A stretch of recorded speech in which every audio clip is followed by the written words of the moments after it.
Hi hello மக்களே, நீங்கள் கேட்டுக்கொண்டிருப்பது கிவி குரல். என்ன மக்களே, எல்லாரும் எப்படி இருக்கீங்க? ஒரு லாங் கேப் ஆயிடுச்சா மக்களே? Very sorry. லாஸ்ட் வீக் என்ன நடந்துச்சுன்னா, பக்கத்து வீட்டில் கட்டட வேலை, அது நம்ம வீட்டில் நடக்கிற மாதிரி டம்மு டும்முன்னு ஒரே சத்தம். சரி, இந்த வீக்கே பிஃபோரா பண்ணலாம் அப்படின்னு பார்த்தா, அடுத்த சம்பவம் என்னன்னா, நான் ஃபுல்லா வாய்ஸ் ரெக்கார்ட் பண்ணிட்டு பாக்குறேன். என்ன பண்ணேனே தெரியல, என் வாய்ஸே ரெக்கார்ட் ஆகல மக்களே. ஆனா ஃபுல்லா மைக் வச்சுதான் ரெக்கார்ட் பண்ணேன். எப்படி மிஸ் ஆச்சுன்னே தெரியல, என் வாய்ஸே கேட்க மாட்டேங்குது, மியூட்ல இருக்க மாதிரி இருந்தது. ஐயோ அப்படின்னு சொல்லி அப்புறம் மறுபடியும் ரெக்கார்ட் பண்ணலான்னு வந்தா, கார்த்திகை தீபம் அதோட ஒர்க் எல்லாம் பண்ணதுல உடம்பு வேற முடியாம போய் ஒரு ஆடியோ நாவல் பண்றதுக்குள்ள எவ்வளவு பாடாப்படுத்துது இந்த சூழ்நிலை அப்படின்னு நினைச்சு மறுபடியும் ஃப்ரெஷ்ஷா ரெக்கவர் ஆகி வந்திருக்கேன். இப்போ நம்ம கதைக்குள்ள போலாமா? அத்தியாயம் 31. ஹலோ, எங்க பாத்துக்கிட்டே வந்து மேல இடிக்கிறீங்க? சாரிங்க, சாமிய பாத்துக்கிட்டே வந்ததுல கவனிக்கல, கூட்டம் வேற தள்ளுனதுல உங்க மேல தெரியாம இடிச்சிட்டேங்க. கூட்டத்துல இடிக்கிறதுக்குன்னே வருவீங்க போல. பொண்ணுங்களுக்கு தான் பாதுகாப்பு இல்லைன்னு நினைச்சிட்டு இருந்தா வர வர இங்க பசங்களுக்கும் பாதுகாப்பு இல்லாம போச்சு. அது என்னங்க அப்படியே வந்து மேல விழுகுறீங்க? பொண்ணுங்களுக்கு மட்டும்தான் கற்பு இருக்கா என்ன? ஐயோ, என்னங்க பெரிய வார்த்தையெல்லாம் பேசுறீங்க? கிட்டத்தட்ட 2 மணி நேரமா அபிஷேகத்துக்காக உட்கார்ந்து பாத்துட்டு இருக்கேங்க. சாமி அலங்காரம் முடிஞ்சு திரை விலகும் போது முதல் ஆளா பாக்கணுங்கிற ஆசையில எட்டி பார்த்ததுல உங்க மேல இடிச்சிட்டேன். வேணும்லாம் பண்ணல. பாருங்க எல்லாம் எப்படி தள்ளிட்டு பாக்குறாங்கன்னு. நானும் அந்த மாதிரி தாங்க, தெரியாம இடிச்சிட்டேன். நீங்க மேல பட்டதுல எனக்கு சாமி கும்பிடுற எண்ணமே போச்சுங்க. கோவமா வருது. இதுவே ஒரு ஆம்பளை பையன் இடிச்சிருந்தா இந்நேரம் கண்ணம் பழுத்திருக்கும் அவனுக்கு. போனா போது பொம்பளை புள்ளன்னு பல்ல கடிச்சிட்டு பேசிட்டு இருக்கேன். ஏங்க வேணுனே யாராவது மேல வந்து விழுவாங்களா சொல்லுங்க? அதுவும் கோயில்ல, பொது இடத்துல எத்தனை பேர் எப்படி இடிச்சு தள்ளிட்டு போயிட்டு இருக்காங்க. எல்லாரும் வேணும்னா இடிக்கிறாங்க. சாமிய பாக்கணுங்கிற ஆசையில தானே. இதோ சாமி தரிசனம் முடிஞ்சு தீபம் காட்டினதும் பிரசாதம் வாங்கிட்டு நான் கிளம்பிட போறேன். இதுல வேணும்னு பண்றதுக்கு என்னங்க இருக்கு? நீங்க என்ன பண்ணா எனக்கு என்ன? நீங்க மட்டும் நல்லா சாமியை கும்பிடணும்னு என் மேல வந்து விழுந்துட்டு எங்க எல்லாரையும் சாமி கும்பிட விடாம பண்ணிட்டீங்க. நீங்க வந்து என் மேல விழுந்ததுனால என் பின்னாடி இருக்கிறவங்க மேல நான் சாய வேண்டியதா போச்சு. சே, சாரிங்க. வேற என்னதான் பண்ண சொல்றீங்க என்னைய? ஒன்னும் பண்ண வேண்டாம், நீங்க போங்க. உங்களை பார்த்தாவே எனக்கு எரிச்சலா வருது. மனசு நிம்மதிக்கு தான் கோயிலுக்கு வருவாங்க, அங்கேயும் வந்து இப்படி மேல தொட்டு உரசிக்கிட்டு அருவருப்பா இருக்கு. நீங்க தயவு செஞ்சு சாமி கும்பிட்டு கிளம்புங்க. எனக்கு உங்களை பார்க்க கூட விருப்பம் இல்லை. நான் அப்புறமா வந்து சாமியை கும்பிட்டுக்கிறேன். ஹபி தன்னுடைய முகத்தை கடினப்பட்டு இயல்பாக வைத்து கொண்டு சாமியை தரிசித்து விட்டு தீப ஆராதனையை வணங்கி பிரகாரத்தை சுற்றி வந்து அங்கு தூணின் மறைவில் அமர்ந்தவளுக்கு கண்களில் கண்ணீர் வழிந்து கொண்டே இருந்தது. ஏனென்றால் அந்த பையன் பேசிய பேச்சுக்கள் அவ்வளவும் அத்தனை பேர் முன்னிலையில்தான். தான் வேண்டுமென்றே வந்து விழுந்தது போல பேசியது மட்டுமில்லாமல் தான் ஏதோ அருவருக்கத்தக்க உயிரினம் போல அவன் பார்த்த விதம் அவளின் மனதை குத்திட்டது.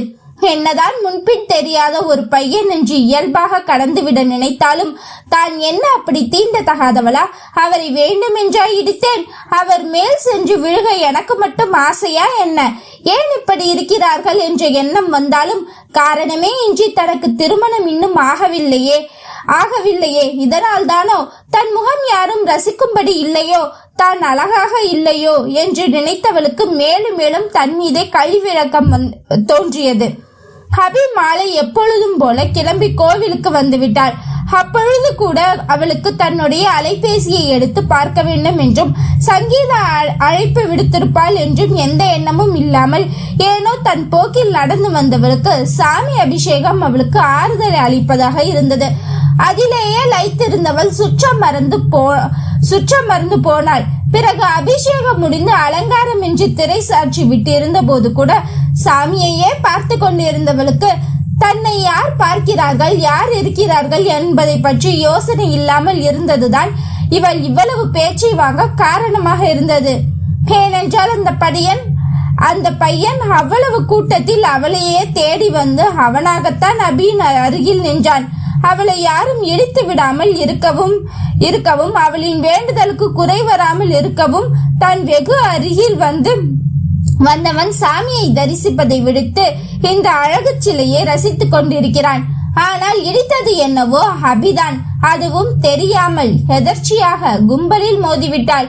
அவளுடன் தன்னுடைய வாக்குவாதத்தை நீட்டிக்க வேண்டும் என்பதற்காகவும் அவளின் குரலை கேட்க வேண்டும் என்பதற்காகவும் பேச தெரியாமல் பேசிவிட்டு இப்பொழுதுதான் இவ்வளவு நேரம் ரசித்த அழகு அம்மன் சிலை அழுது கொண்டு இருக்கிறது தூணின் மறைவில்.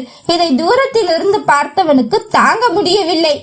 ஹலோ, இப்ப எதுக்கு அழுதுகிட்டு இருக்கீங்க? கோயில் உட்காந்து என்னை கருவி அழுதுட்டு இருந்தீங்கன்னா நான் இங்க சாமி கும்பிட வந்ததுக்கான புண்ணியம் எனக்கு எப்படி கிடைக்கும்?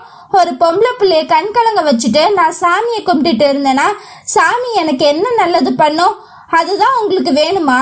நான் எவ்வளவு பெரிய வேண்டுதல் வச்சுட்டு வந்திருக்கேன் தெரியுமா? இப்படி அழுது அத்தனை வேண்டுதலையும் ஒன்னும் இல்லாம ஆக்கிடுவீங்க போல.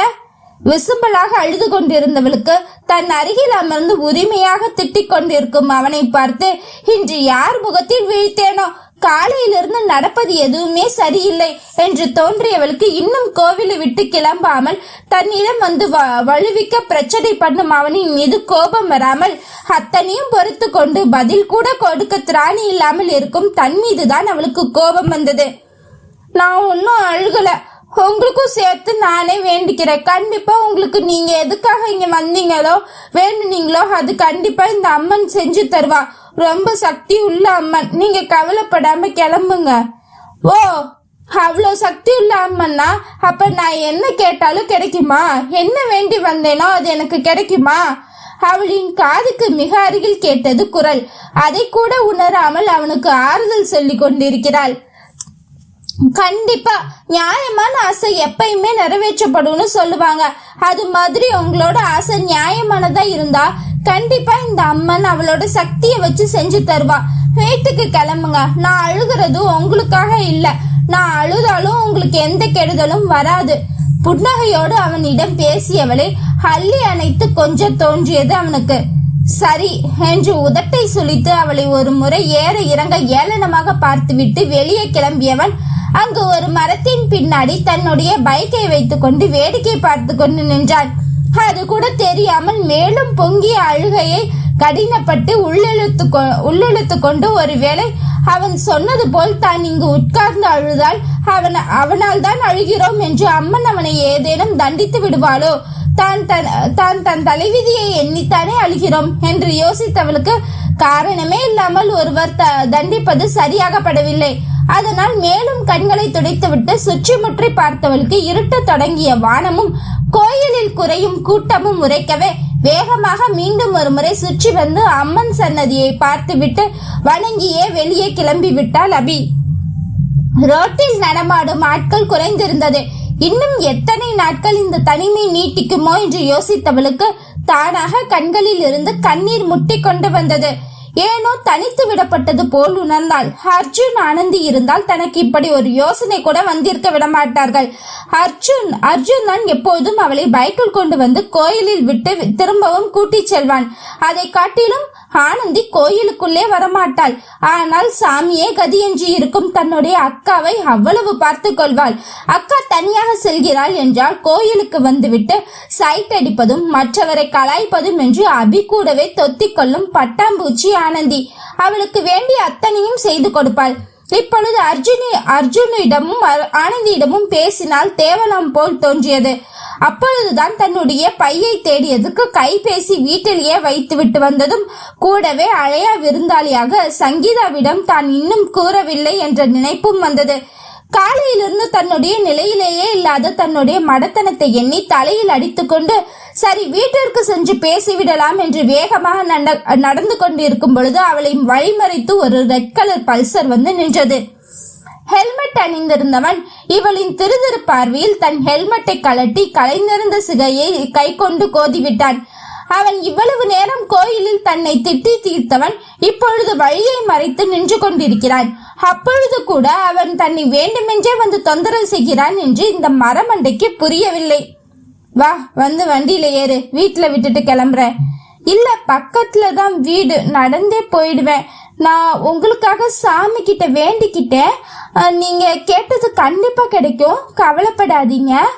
அதெல்லாம் எனக்கு தெரியும், உன்னை வண்டியில ஏறுன்னு சொன்னேன். அபிக்கு அப்பொழுதும் ஒன்று புரியவில்லை. எதற்காக இவன் வண்டியில் ஏற சொல்கிறான்? இப்பொழுதுதானே முதலில் இவனை பார்க்கிறோம் என்றெல்லாம் அவளுக்கு எந்த யோசனையும் இல்லாமல் ஒரு ஆடவன் தன்னை அழைக்கிறான் வண்டியில், அதுவும் ஆளரவமற்ற சாலையில். அதுவும் அவள் புத்திக்கு எட்டவில்லை. ஏதோ மந்திரத்துக்கு கட்டுப்பட்டவள் போல் அவன் முகத்தையே பார்த்து கொண்டிருந்தவள் ஒன்றும் பேசாமல் வண்டியில் ஏறி உட்கார்ந்து விட்டாள்.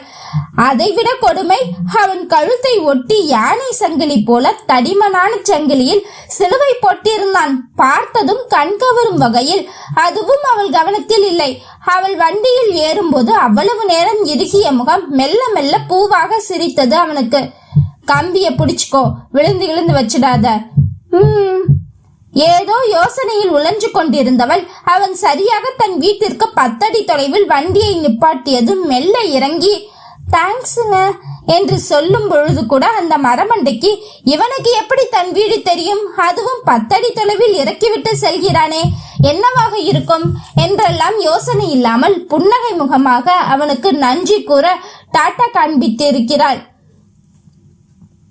ஓ தேங்க்ஸ நீயே வச்சுக்கோ.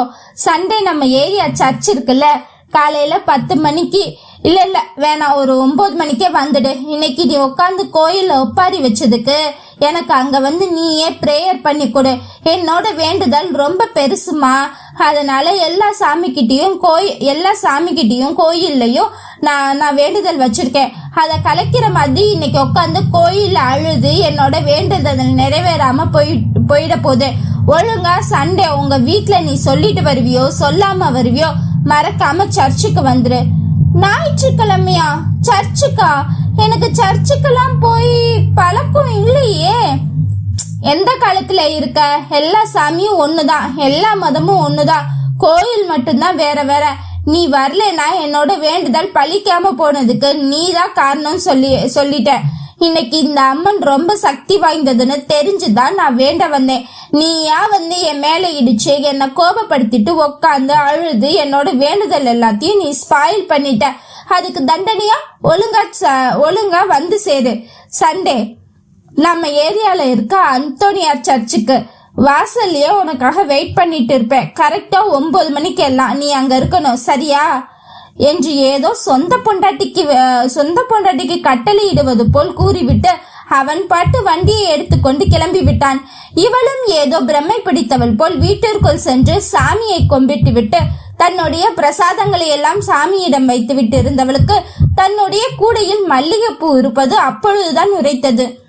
ஐயோ, என்ன இவ்ளோ மல்லிகைப்பூ?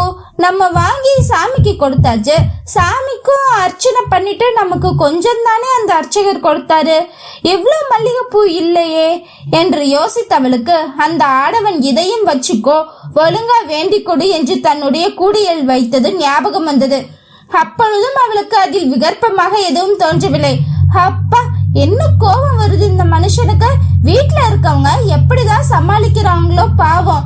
தன் போக்கில் பேசிக்கொண்டு இரவு நேரமானதால் இவ்வளவு மல்லிகை பூவும் தலையில் வைத்துக்கொண்டு என்ன செய்வது என்று பிளாஸ்டிக் டப்பா ஒன்றை எடுத்து அதற்குள் சுத்தி வைத்தார் போல் அந்த மல்லிகை சரத்தை அடக்கி கொண்டு ஃப்ரிட்ஜுக்குள் வைத்துவிட்டு எப்படியும் ஞாயிற்றுக்கிழமை கோயிலில் சர்ச்சுக்கு வர சொல்லி இருக்காரு, அப்போது வச்சுக்கலாம் என்று வைத்துவிட்டு இரவு உடைக்கு மாறி பிறகு அழைப்பு விடுத்து அர்ஜுனிடமும் ஆனந்தியிடமும் எல்லாமும் பேசிவிட்டு இரவு உணவையும் முடித்துக்கொண்டு வழக்கம் போல தூங்கிவிட்டாள். ஆனால் இவள் இப்பொழுது வரை சங்கீதா பற்றியும் இப்போ சந்தித்த ஆடவன் பற்றியும் வாய் திறக்கவே இல்லை. மறைக்க வேண்டிய அவசியம் இல்லை. சொல்ல போனால் அவள் கருத்தில் இவர்கள் இல்லை, அவ்வளவுதான். அடுத்த நாள் சனிக்கிழமை எப்பொழுதும் போல் இயல்பாக சென்றது. அவள் தினமும் ஒரு கோயிலுக்கு செல்வதால் சனிக்கிழமை ஆஞ்சநேயர் கோயிலுக்கு சென்று வந்தாள். அப்பொழுதும் தன்னை யாரோ பார்க்கிறது போல் இருக்கிறது என்று சுற்றி பார்த்தவளுக்கு ஒன்றும் வித்தியாசமாக தோன்றவில்லை. சாமி கும்பிட்டு விட்டு வீட்டுக்கு வந்து சேர்ந்து விட்டாள். நாளை காலை சர்ச்சுக்கு செல்ல வேண்டும் என்று மட்டும்தான் தோன்றியது. மனதில் கள்ளக்கபடம் இல்லாததனால் அன்னையிடம் தான் சர்ச்சுக்கு செல்வதாக கூறிவிட்டு தான் புறப்பட்டாள். அபி இயல்பிலேயே யாருக்காகவாது எப்போதும் கோயில் குளம் என்று வேண்டிக் கொண்டிருப்பாள். எதையும் விட்டு வைக்க மாட்டாள். ரம்ஜான் நோன்பு நாட்கள் என்றால் மசூதி வாசலின் வரிசையில் நின்று நோன்பு கஞ்சி வாங்கி வந்து தன் தெரு குழந்தைகளுக்கு பகிர்ந்து கஞ்சி கொடுப்பாள். அப்படித்தானே சர்ச்சுக்கு செல்வது, கோயிலுக்கு செல்வது என்று அவள் ஒரு தினுசாகவே இருப்பதனால் அபியின் அம்மாவுக்கு அவள் எதற்காக சர்ச்சுக்கு போகிறாள் என்றெல்லாம் கேட்க வேண்டும் என்று தோன்றவில்லை. எப்பொழுதும் போல் தன்னிடம் சொல்லிவிட்டு தானே செல்கிறாள் என்ற நம்பிக்கையில் விட்டுவிட்டாள். ஞாயிற்றுக்கிழமை காலை எப்பொழுதும் போல கிளம்பி தன்னிடம் இருக்கும் வெளிர் பச்சை நிறத்தில் ஒரு காட்டன் புடவை அணிந்து கொண்டு மல்லிகை சரத்தை தலை நிறைய வைத்துக் கொண்டு எப்பொழுதும் போல சிறு சிறு ஒப்பனைகளுடன் கிளம்பி சர்ச்சுக்கு செல்லும் தன் மகள் வரும் பொழுது திருமதியாக வருவாள் என்பதை ஒரு அன்னையாக அவர் எதிர்பார்க்கவில்லை. அத்தியாயம் 32. அம்மா, போன் அடிச்சுட்டே இருக்கேன். இந்த அபி என்னதான் பண்றா? போன் எடுக்காம. எங்க அவ? ஞாயிற்றுக்கிழமை தானே, எங்க போனா? காட்டமாக காய்ந்தாள் ஆனந்தி. ஏண்டி, நைட்டு பேசினாலே எதுவும் சொல்லலையா? என்னாச்சுமா? ஒன்னும் சொல்லலையே. அவ காலையிலேயே கிளம்பி சர்ச்சுக்கு போயிட்டாடி. இந்நேரம் சாமி கும்பிட்டுட்டு வந்துட்டு இருப்பான்னு நினைக்கிறேன். அவ தான் கோயிலுக்குள்ள போனா கையில போன் வச்சிட்டு இருந்தாலும் எடுக்க மாட்டாள்ல. எது, சர்ச்சுக்கு போயிருக்காளா? எதுக்கு சர்ச்சுக்கு போயிருக்கா? உன்கிட்ட சொல்லிட்டு தானே போயிருக்கா. நீ அர்ஜுனுக்கு போன் பண்ணி சொல்ல மாட்டியா? யார் கூட போயிருக்கா? எதுக்குடி இவ்வளவு பதட்டமா இத்தனை கேள்வி கேக்குற? எப்பயும் போலதான் தனியா தான் போயிருக்கா. அவ தான் ஒவ்வொரு கோயிலா போய் சாமியை கும்பிட்டுட்டு இருப்பாள்ல, அதனால போயிருப்பாளா இருக்கும். தெரியல. ஃப்ரெண்ட்ஸ் கூட போறதா இருந்தா என்கிட்ட சொல்லி இருப்பாளே. அம்மா, நான் காலையில சர்ச்சுக்கு போயிட்டு வந்துடுறேன் மட்டும்தான் சொன்னா. சாப்பிட்டு கிளம்பி போயிட்டா. லூசாமா நீ? வயசு புள்ள எங்க போறா என்ன எதுன்னு தெரியாம அப்படியே அவ கேட்டா அப்படியே போயிட்டு வான்னு அனுப்பிச்சு விடுவியா? சம்பந்தமே இல்லாம எதுக்கு இன்னைக்கு சர்ச்சுக்கு போகணும்? அவ சர்ச்சு மசூதி கோயில்னு போற ஆள் தான். ஆனா அந்தந்த விசேஷத்துக்கு மட்டும் தானே அவ போவா. இப்பதான் எதுவும் ஃபங்க்ஷன் இல்லையே. இதெல்லாம் நீ கேட்க மாட்டியா? உன்னை நம்பி தானே அவளை விட்டுட்டு இங்க வந்திருக்கோம். அத்தை எங்க போனாங்க? என்னடி சும்மா தையத்தக்கன்னு குதிச்சிட்டு இருக்க? உங்க அக்கா போன் எடுக்கலனா அதுக்கு நான் பொறுப்பா? உங்க அத்தை மகளிர் குழுவோட மேல்மருவத்தூர் கோயில் போயிருக்கா. வரதுக்கு 2 நாள் ஆகும். இப்போ உனக்கு என்ன பிரச்சனை? எதுக்கு காலங்காலத்தால போன் பண்ணி இவ்வளவு கோவமா பேசிட்டு இருக்க? என்னாச்சு உனக்கு? அதையாவது சொல்லு. அர்ஜுன் ஊர்ல இல்லைன்னா ஆளுக்கு இஷ்டத்துக்கு செய்வீங்களா? அத்தை போன் பண்ணி சொல்லவே இல்லையே. இவன் நைட் அவ்வளோ பேசினா, ஆனா இன்னைக்கு சர்ச்சுக்கு போறத பத்தியே சொல்லவே இல்லையே. ஒரு கெட்ட கனவுமா. அபி அக்கா இறந்து போற மாதிரி கனவு கண்டேன். ஏய், உன் வாய்க்கு சக்கரை தாண்டி போடணும். யாராவது கனவுல இறந்து போற மாதிரி வந்ததுன்னா அவங்களுக்கு கல்யாணம் நடக்கும். இல்ல அவங்க கல்யாணம் ஆனவங்களா இருந்தா அவங்கள சார்ந்தவங்க யாருக்காவது கல்யாணம் நடக்கும்னு சொல்லுவாங்கடி. உனக்கு அபியக்காவே இறந்து போற மாதிரி கனவு வந்திருக்குன்னா ஒருவேளை அவளுக்கு கல்யாணம் கூடி வருமோ? இங்க நான் என்ன பேசிட்டு இருக்கேன்? நீ எங்க சுத்தினாலும் அங்கேயே வந்துதான் நிப்பியா? பக்கத்துல நம்ம ஏரியா பசங்க எவனாவது இருந்தானா போய் போனை கொடு. அவளை கூட்டிட்டு வர சொல்லி அவங்க கூட போய் அப்படியே என்னன்னு பாத்துட்டு வா. போறேன் சும்மா கத்தாத. சாமி இல்ல பூதம் இல்லன்னு கனவுல சாவ கண்டாலாம் உடனே போனை போட்டு அக்காவை பாருன்னு பெரிய ஊர்ல இல்லாத அக்கா தங்கச்சி இவளுகதான் சடசடத்து கொண்டு சென்றாலும் ஆனந்தியின் பயம் இவருக்கும் உள்ளுக்குள்ளே பயத்தை உருளத்தான் செய்தது. நல்ல வேளையாக வாசலிலேயே அர்ஜுனின் நண்பன் லோக்கி ஆட்டோ ஓட்டுபவன் அங்கிருந்ததனால் அவனிடம் சென்று அலைபேசியை கொடுத்துவிட்டு அபி சென்ற அந்தோனியார் சர்ச்சுக்கு சென்றார்கள். அது வீட்டில் இருந்து கிட்டத்தட்ட 1 கிலோமீட்டருக்குள் இருப்பதால் நான் லைனிலேயே இருப்பதாகவும் வீடியோ காலில் அமர்ந்து விட்டாள் ஆனந்தி. அவளை சுற்றி அர்ஜுன், சுஜி, ராம் அமர்ந்திருந்தார்கள். இதுவரைக்கும் ஆனந்தி இவ்வளவு பதட்டப்பட்டதும் இல்லை, எதை நினைத்தும் பயந்ததும் கூட இல்லை. ஆனால் இன்று ஏதோ மனது படபடப்பாக இருந்தது அவளுக்கு. சிறு வயதிலிருந்து ஒட்டி பிறந்த இரட்டை சகோதரிகள் போல்தான் அக்காவுடனே ஒட்டி திரிந்தாள். அவளுக்கு ஏதோ நடக்க போகிறது என்று மட்டும் பதட்டம் கூடிக்கொண்டே இருந்ததே தவிர அவளுக்கு அது தவறாகத்தான் நடக்க போகிறதா, இல்லை அது அவளுக்கு சரியானதா என்பது போன்ற குழப்பமான நிலையிலும் மனம் ஏதோ ஆனந்த பரவசத்தில் தான் இருந்தது. கையில் உள்ள நகம் அத்தனையும் கழித்து துப்பிக்கொண்டு காத்திருந்தாள் ஆனந்தி. இதற்கிடையில் இவர்கள் சற்று வாசலில் சென்று இறங்கவும் சரியாக இருந்தது. அங்கு நடப்பதை அவள் பார்த்து கொண்டுதான் இருக்கிறாள். Baby relax. அவளுக்கு ஒன்னும் ஆகாதுடி. சரியாக இவர்கள் சர்ச்சு வாசலில் வந்து இறங்கவும் பாதிரியாரின் உரையாடல்கள் போதனைகள் முடிந்து சரியாக அந்த ஆடவன் அபியின் கையில் மோதிரம் போட்டுவிட்டு விரல் பிடித்து இதழ் ஒற்றி எடுத்தான். பின்னாடி அவன் நண்பர்கள் உற்சாக குரலிட்டார்கள். இவளும் ஏதோ அந்த ஆடவனின் விழி அசைவிற்கு கட்டுப்பட்டு அவன் கையில் மோதிரம் மாற்றி கிறிஸ்துவ முறைப்படி இருவருக்கும் திருமணம் முடிந்திருந்தது. இந்த காட்சிதான் அவர்களுக்கு அங்கு படமாக தெரிந்தது. இதை பார்த்து நால்வரும் ஷாக்கடித்தது போல் பிரம்மை பிடித்தது போல் பார்த்து கொண்டிருந்தார்கள். என்றால் ஒரு நிமிடம் அபியின் அம்மாவுக்கு என்ன செய்வது என்றே தோன்றவில்லை. ஒவ்வொருவரும் ஒவ்வொரு மனநிலையில் இருந்தார்கள். என்றால் அர்ஜுன் மட்டும் அந்த ஆடவனின் முகத்தை கூர்ந்து கவனித்துக் கொண்டிருந்தான். இவனை எங்கோ பார்த்தது போல் இருக்கிறது என்று. எல்லோரும் எதிர்பார்த்த அந்த ஒரு நொடி அபியின் திருமணம் அது நடந்து முடிந்து விட்டது. ஆனால் யார் முகத்திலும் இனிமை இல்லை. எப்படி இது சாத்தியம்? தங்களிடம் சொல்லிக் கொள்ளாமல் வெளிக்கடையில் ஒரு உணவு கூட சாப்பிடாத ஒருத்தி எப்படி திருமணத்தை முடித்துக் கொண்டு நிற்கிறாள் என்று புரியவே இல்லை அவர்களுக்கு. ஆனால் என்னவோ நடந்திருக்கிறது என்பது மட்டும் வெட்ட வெளிச்சமாக தெரிகிறது. அவனின் நண்பர்கள் மலர்களை தூவி ஆரவாரம் செய்து ஒருபுறம் போட்டோகிராஃபர் வீடியோ என்று அனைத்து முறைப்படி நடந்து கொண்டிருக்கிறது. திருமணம் முடிந்து அத்தனை பேரையும் சென்று சாப்பிடும்படி பணிந்துவிட்டு அபியை அழைத்து கொண்டு பாதரிடம் சென்று ஆசீர்வாதம் வாங்கி பிறகு வாசலில் நிற்கும் அபியின் அன்னையை புன்னகை முகமாக வந்து அவர் காலிலும் ஏதோ ரொம்ப நாள் பழக்கப்பட்டவர் போல் வந்து ஜோடியாக விழுந்தார்கள். என்ன ஏது என்று யோசிக்கும் முன் இருவரையும் நல்லா இருக்க வேண்டும் என்று அபி அன்னை மனதார வாழ்த்திவிட்டு அவர்களை ஏற்றுக்கொண்டதை மறைமுகமாக தெரிவித்து விட்டாள். டேய் ஸ்மித்! வீடியோ காலில் இருந்த அர்ஜுன் கனியின் காலில் விழுக வந்த அந்த ஆடவனின் முகத்தை சரியாக கணித்து கொண்டான். அவன் பெயரை சொல்லி சத்தமாக அழைத்து விட்டான். ஹாய் சகல, நல்லா இருக்கியா? முகம் கொள்ளா கர்வ புன்னகை அவனிடம். என்னடா இதெல்லாம்? அபி கூட எப்படம் பழக்கமாச்சு? அவ என்கிட்ட ஒண்ணுமே சொல்லவே இல்லையே, திடீர்னு கல்யாணம் முடிச்சு நிக்கிறீங்க. என்னடா அவசரம்? பொறுமையா பேசிக்கலாம். முதல்ல கல்யாண பொண்ணும் பையனும் தான் சாப்பிடணுமாண்டா. அதுதான் சம்பிரதாயத்துல ஃபர்ஸ்ட். நாங்க போய் சாப்பிட்டு வந்து விளக்கமா உங்ககிட்ட சொல்றோம். நீங்களும் வாங்க அத்தை, சாப்பிட போலாம். அபியின் அன்னை கையில் இருக்கும் அலைபேசியை வாங்கி அழைப்பை துண்டித்து விட்டு சாப்பிடும் இடத்திற்கு அழைத்து சென்று மூவரும் சாப்பிட்டு முடித்த பின் சர்ச்சின் ஒரு ஓரத்தில் வந்து அமர்ந்தார்கள். வேகமாக அடித்து கொண்டிருந்த காற்று அப்பொழுதுதான் அபிக்கு சுய நினைவு கொண்டு வந்தது. அபி காலையில் வேகமாக சர்ச்சுக்கு வந்ததும் ஆடம் ஸ்மித், இவ்வளவு நேரம் உனக்காக தான் இங்க எல்லாரும் வெயிட் பண்ணிட்டு இருக்காங்க. எனக்காக பூஜை பண்ண போறது நீதான். அங்க ஃபாதரியார் என்ன கேட்டாலும் சம்மதோங்கிற வார்த்தையை மட்டும் சொல்லணும், சரியா? கையை பிடித்து உரிமையாக அழைத்து கொண்டு உள்ளே சென்றான்.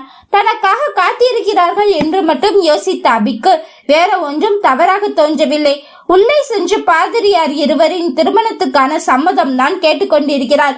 அதையெல்லாம் நினைவூட்டல் இல்லாமல் அவர்கள் கூறுவதற்கெல்லாம் இவன் சொல்லிக் கொடுத்தது போலவே சம்மதம் என்று பதில் கூறிவிட்டு பின்பு பாதிரியார் கொடுக்கும் மோதிரத்தை கையில் போட்டுவிட்டு பின்பு உன் கையில் நானும் அணிவித்தால் தான் இந்த பூஜை முழுமையடையும் என்று கூறும் பொழுதுதான் உண்மை புரிய நிமிர்ந்து சுற்றி பார்த்தவளுக்கு திருமண ஏற்பாடு என்று புரிந்தது. அவனின் கண்ணையே ஒரு நிமிடம் கூர்ந்து பார்த்தவள் அதற்கு பிறகு அத்தனையும் தன் முழு மனதுடன் தான் செய்தாள். ஸ்மித்திற்கு நன்றாக புரிந்தது அவளின் உடல் நிலையில் அவள் மன எண்ணங்கள். அபி அவ்வளவு வெகுளி என்றெல்லாம் சொல்லிவிட முடியாது. சங்கீதா தான் சொல்வது எல்லாம் அபி கேட்க வேண்டும் என்பதற்காக அவள் நினைவு திறனை மங்கி போகும் அளவிற்கு மெல்ல மெல்ல ஒரு திரவத்தை அவள் கொண்டு வரும் ஏதேனும் ஒரு உணவில் கலந்து அவளிடம் கொடுத்து கொண்டுதான் இருப்பாள். அதன் வீரியம்தான் இப்பொழுது அவளின் தாமதமான சிந்தனை என்று சொல்லலாம். இன்னொன்று இதுதான் விதி என்றும் சொல்லலாம். எது எப்படியோ இப்பொழுது அவளுக்கு நல்ல முறையில் திருமணமாகிவிட்டது. அவளின் கன்னித்தன்மையை இழக்கும் வரை அவளால் சுந்தரமூர்த்திக்கு கண்டிப்பாக பிரயோஜனம் இருக்கத்தான் செய்கிறது. தன்னை சந்திக்க வந்த சங்கீதாவை கடுமையாக திட்டிக் கொண்டிருந்தவனுக்கு தன்னுடைய மாயத்தின் மூலம் அபியின் தற்போது நிலை என்ன என்று பார்த்தவருக்கு அவள் மாலையும் கழுத்துமாக உணவு உண்டு கொண்டிருப்பதும் அவளுக்கு ஆசையாக ஊட்டிவிடும் ஸ்மித்தும் கண்ணில் தெரியவே இலக்காரமாக புன்னகை ஒன்று வந்தது. என் கடைசி சக்தி தீரும் வரை உன்னை வாழ விட மாட்டேன். உன்னுடைய பெண்மையை என்னுடைய பூஜைக்காகவே படையல் வைப்பேன். அப்படி ஒருவேளை எவ்வளவு முயன்னும் தோற்றுவிட்டேன் என்றால் தீய சக்திகளுக்கு என்னுடைய ரத்தத்தை காணிக்கையாக்கி உங்கள் குடும்பத்தையே சந்தோஷமாக வாழ விடாமல் செய்து விடுவேன். ஹே கன்னிமார்களே, குறித்து வைத்துக் கொள்ளுங்கள். நீங்கள் நினைத்ததை ஒவ்வொன்றாக சாதித்து விட்டீர்கள் என்று அமைதி கொள்ளாதீர்கள். உங்களுக்கு மேலே தீய சக்தி, எனக்கு துணையாக இருக்கும் சாத்தானின் சக்தி அது. நீங்கள் எவ்வளவு முயன்றாலும் அவளை திருமண பந்தத்தில் இணைத்திருக்கலாம். ஆனால் அவளுடைய கண்தன்மே எனக்குத்தான் காத்து கொண்டிருக்கிறது. ஒருவேளை இதெல்லாம் நடக்கவில்லை என்றால் உங்கள் கண் முன்னாடியே நீங்கள் யார் நல்லாக இருக்க வேண்டும் என்று பார்த்து பார்த்து மறைமுகமாக அவர்களுக்கு உதவி செய்தீர்களோ அத்தனை பேரும் நிம்மதியும் கொஞ்சம் கொஞ்சமாக துடிக்க துடிக்க எடுத்துக்கொள்வேன். உங்களால் ஒன்றும் செய்ய முடியாதபடியும் செய்து விடுவேன். இது நான் கும்பிடும் சாத்தானின் மீது சத்தியம் என்று அங்கிருந்த கத்தியை எடுத்து தன் உள்ளங்கையை கீறி அதில் வரும் ரத்தத்தை அங்கு வார்த்து கொண்டிருந்த ஓமகுண்டத்தில் தெளித்து கொண்டிருந்தான் சுந்தரமூர்த்தி. அத்தியாயம் 33. ஹாய் சகல, கிளம்பி எப்போ ஊருக்கு வர? வந்து தொலைகிறேன், வைய போன. அர்ஜுனுக்கு ஸ்மித்தின் மேல் துளி கூட கோபம் இல்லை. ஏனென்றால் அவன் எப்பேற்பட்ட ஒழுக்கசீலன் என்பது அர்ஜுனுக்கு தெரியும். ஆம், ஆடம் ஸ்மித்துக்கும் அர்ஜுனுக்கும் ஏற்கனவே பழக்கம் இருந்தது. காரணம், ஒரே தெருவில் சற்று தள்ளி இருப்பவர்கள் என்ற முறையிலும் கூட, இன்னொன்று பள்ளியிலும் சரி கல்லூரியிலும் சரி கேம் என்று சொல்லும் அத்தனை இடத்திற்கும் சுற்று வட்டார அத்தனை பள்ளிகளுக்கும் வரும் அதில் இவர்கள் தனித்தனி பள்ளி என்றாலும் தங்களின் பள்ளியின் சார்பில் ஒரு ஆளாகித்தும் வருவார்கள். அங்கு உருவான பழக்கம்தான் இது. ஆடம் ஸ்மித் 30 வயது மதிக்கத்தக்க முழு நீள ஆண்மகன். ஆனால் அவனை பார்க்கும் பொழுது 30 வயது என்று யாராலும் கூறிவிடவே முடியாது. சராசரியாக 25 வயதை தாண்டாதவன் என்றுதான் கூற முடியும். அப்படிப்பட்ட உடல்வாகும் 6 அடியில் 80 கிலோவுடன் தசைகள் முறுக்கேறி இருந்தாலும் முகத்தில் எப்பொழுதும் ஒரு கனிவுத்தன்மை இருக்கத்தான் செய்யும். முரடன்தான் உடம்பில், ஆனால் குணத்தில் மிக மிக குழந்தை. ஆடம் ஸ்மித் இந்த பெயரை வைத்தது கூட அந்தோனியார் சர்ச்சில் இருக்கும் மதர் தான். ஏனென்றால் பிறந்து 10 நாட்கள் கூட ஆகாத குழந்தையை ஆலயம் வாசலில் வெட்டாந்தரையில் போட்டுவிட்டு சென்று விட்டார்கள் இவனை பெற்றோர்கள். பசியில் கத்திக்கொண்டு இருந்த குழந்தைக்கு அங்கு இருக்கும் மதர் தான் எடுத்து புட்டிப்பாலை புகட்டினார்கள். இது போலவே அந்த சர்ச்சில் ஆயிரக்கணக்கான குழந்தைகள் வந்துவிடும். அத்தனை குழந்தையும் அன்னையின் பாலை கேட்டுதான் பழகும் வரைக்கும் அடம்பிடிக்கும். ஆனால் முதலில் புட்டிப்பாலை எடுத்ததுமே பசியின் வேகத்தில் உட்கொண்டது இவன் மட்டும்தான். பாலை உட்கொண்ட பிறகு அந்த அழுகையும் நின்றுவிட்டது. வயிற்றில் இருக்கும் பொழுதே அன்னை தந்தையை வெறுத்திருப்பானோ என்னவோ. அரவணைத்த கையை அவன் வாகாக பிடித்து கொண்டான். பசிக்கு கிடைக்கும் உணவை அப்பொழுதே சாப்பிட பழக்கப்பட்டு விட்டான். அதனாலேயே அந்த மதருக்கு ஸ்மித்தின் மேல் தனி பிரியம் ஏற்பட ஆரம்பித்தது. சூழ்நிலைக்கேற்ப வாழ பழகி கொள்ளும் பிள்ளை என்றும் தான் அவனுக்கு ஆடம் ஸ்மித் என்று பெயர் சூட்டினார்கள்.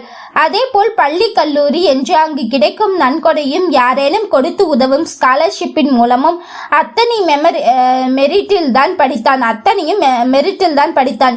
இத்தனைக்கும் படிப்பில் மட்டுமல்ல, விளையாட்டுகளில் பாடுதல், ஆடுதல், மியூசிக் வாசித்தல் என்ற அத்தனையிலும் கலை தேர்ந்தவன். இப்படியாக இவன் 10வது படிக்கும் பொழுது NSS கேம்பிற்கு பக்கத்தில் இருக்கும் கிராமத்தில் பணிபுரிய சென்ற பொழுதுதான் ஆனந்தி அர்ஜுனும் அவர்கள் பள்ளி சார்பாக வந்திருந்த 10 குழந்தைகளில் அவர்களும் இருவர். அப்பொழுது ஆனந்தியின் துடுக்குத்தனமும் தைரியமும் ஸ்மித்திற்கு ரொம்பவே பிடித்து போனது. தனக்கு ஒரு தங்கை இருந்தால் இப்படித்தான் இருந்திருப்பாளோ. தன்னை போலவே துரு என்று இருக்கும் ஆனந்தியை அவனுக்கு மிகவும் பிடித்து போனது. அர்ஜுன் தான் இவனை போலவே 10ஆம் வகுப்பு.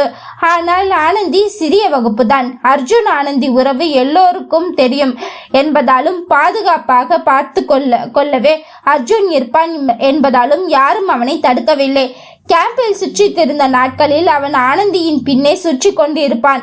அர்ஜுனுக்கு இது தவறாக தெரியவில்லை என்பதால் அவனும் இவர்களுடனே கை கோர்த்து கொள்வான். ராம் சுஜிக்காக வரவில்லை என்று வீட்டிலேயே இருந்து கொண்டதால் ஸ்மித் பற்றி இன்றளவும் அவர்களுக்கு தெரியாமல் போயிற்று. 10வது படிக்கும் பொழுது அந்த வயதுக்குண்டான துடுக்கு தங்களின் வருங்கால காதலர்களை பற்றி பேசிக் கொண்டிருக்கும் பொழுது அர்ஜுன் ஆனந்திக்கும் உண்டான உறவையும் தாங்கள் இருவரும் தான் வருங்காலத்திலும் கணவன் மனைவி என்பதெல்லாம் ஸ்மித்திடம் குறும்பு தனத்துடன் சொல்லிக் கொண்டிருக்கும் பொழுது ஆடம் ஸ்மித் நெஞ்சில் கை வைத்து உட்கார்ந்து விட்டான். இப்படி ஒரு வாயாடியை நீ கல்யாணம் பண்ணுவதற்கு சன்னியாசியாகவே இருக்கலாம். எனக்கெல்லாம் அடக்கமான பொண்ணுதான் வேண்டும் என்று அப்பொழுதும் அவளை வம்பு செய்து கொண்டிருந்தான். அடக்கமான பொண்ணு வேணும்னா சுடுகாட்டுல தான் கிடைக்கும். நீ கிறிஸ்டியன் தானே, உங்க சுடுகாட்டுல எல்லா பொண்ணும் அடக்கத்துல தான் இருக்கும், அங்க போய் லவ் பண்ணுடா என்று வரிந்து கட்டி கொண்டு சண்டைக்கு சென்றாள். கொஞ்சமாச்சும் அண்ணனு மட்டும் வருவாத இருக்காடி, வாடா போடுன்னு பேசுற. மச்சான், இவ்வளெல்லாம் கல்யாணம் பண்ணிட்டு நல்லா செவிலியே போடுடா, அப்பதான் திருந்துவா. இவர்கள் பேசிக்கொண்டிருக்கும் பொழுதே அர்ஜுனின் கைபேசிக்கு அழைப்பு வந்தது. அப்பொழுதெல்லாம் பட்டன் போன் தான் வைத்திருப்பதால் யார் அழைக்கிறார்கள் என்று தெரியவில்லை. ஆனால் அபி என்கின்ற பெயரை பார்த்ததும் ஸ்மித்திற்கு இனம் புரியாத ஈர்ப்பு ஏற்பட்டது.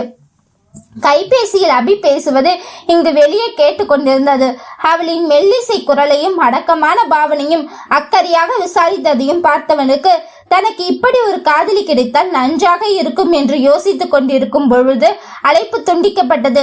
பிரம்மை பிடித்தது போல் உட்கார்ந்திருக்கும் ஸ்மித்தை அர்ஜுன் உலுக்கி நடப்புக்கு கொண்டு வந்தான். என்னாச்சுடா, ஏதோ பேய் அடிச்ச மாதிரி இப்படி உட்கார்ந்துருக்க? இப்போ பேசுனது யாருடா? இவதானே கட்டிக்க போற பொண்ணுன்னு சொன்ன. அப்போ இப்ப பேசுனது அபிடா, ஆனந்தியோட அக்கா. எது, இவளுக்கு இவ்வளோ அடக்கமான ஒரு அக்காவா? நம்பவே முடியல.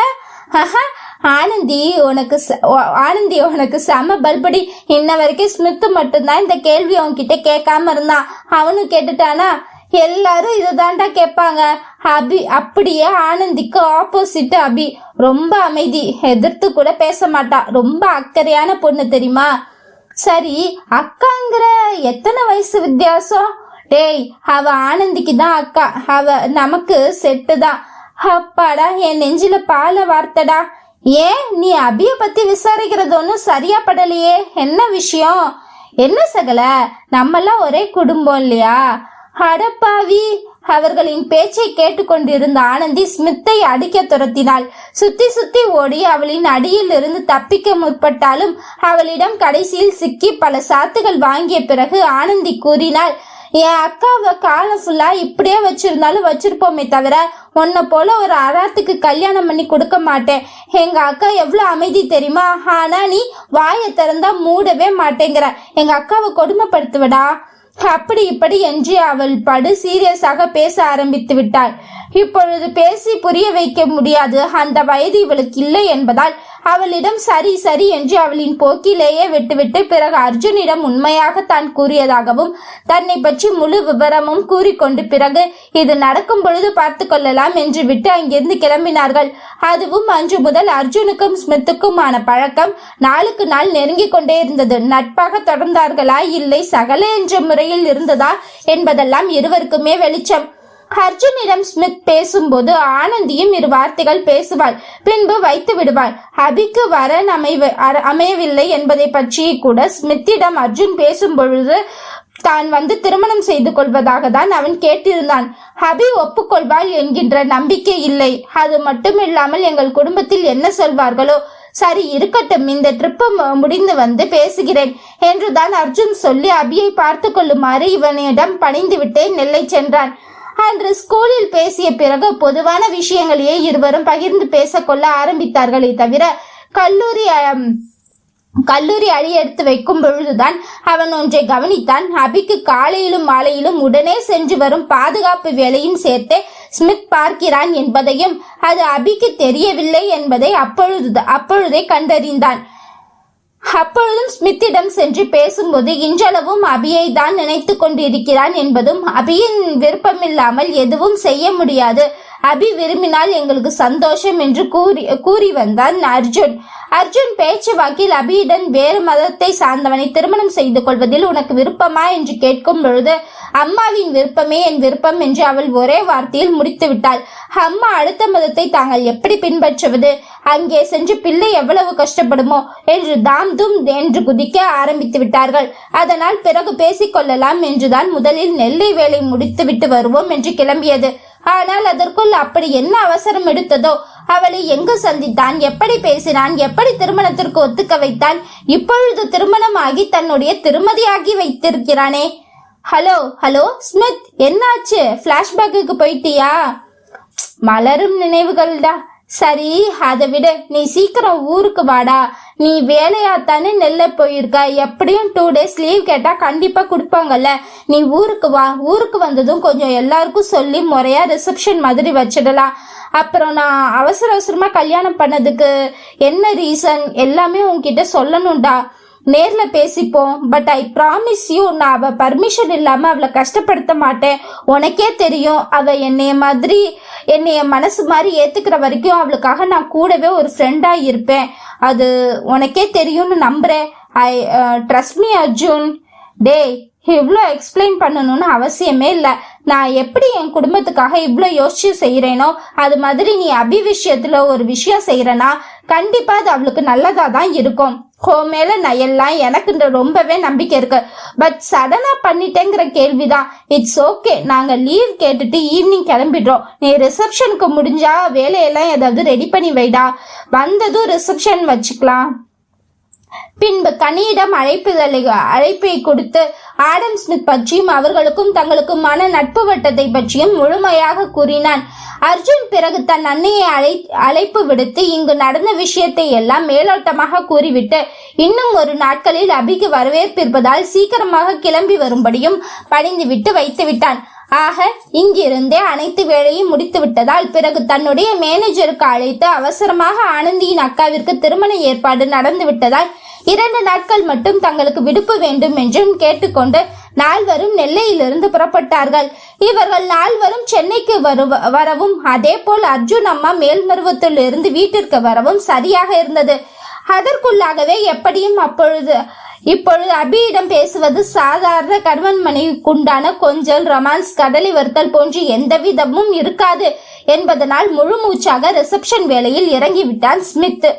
தன்னை வளர்த்த ஆசிரமத்திலும் முறையாக அழைப்பு விடுத்து அவர்களின் ஏரியாவில் இருக்கும் சிறிய மண்டபத்தில் ரிசப்ஷனுக்காக ஒரு நாள் பேசி பிறகு உணவுகளை ஆர்டர் கொடுத்துவிட்டு அதே போல் அந்த மண்டபத்தை டெக்கரேஷன், மணப்பெண் அலங்காரம், மணமகன் அலங்காரம் எல்லாவற்றையும் பேசி அவன் வீட்டிற்கு வந்து சேரவே இரவு ஆனது.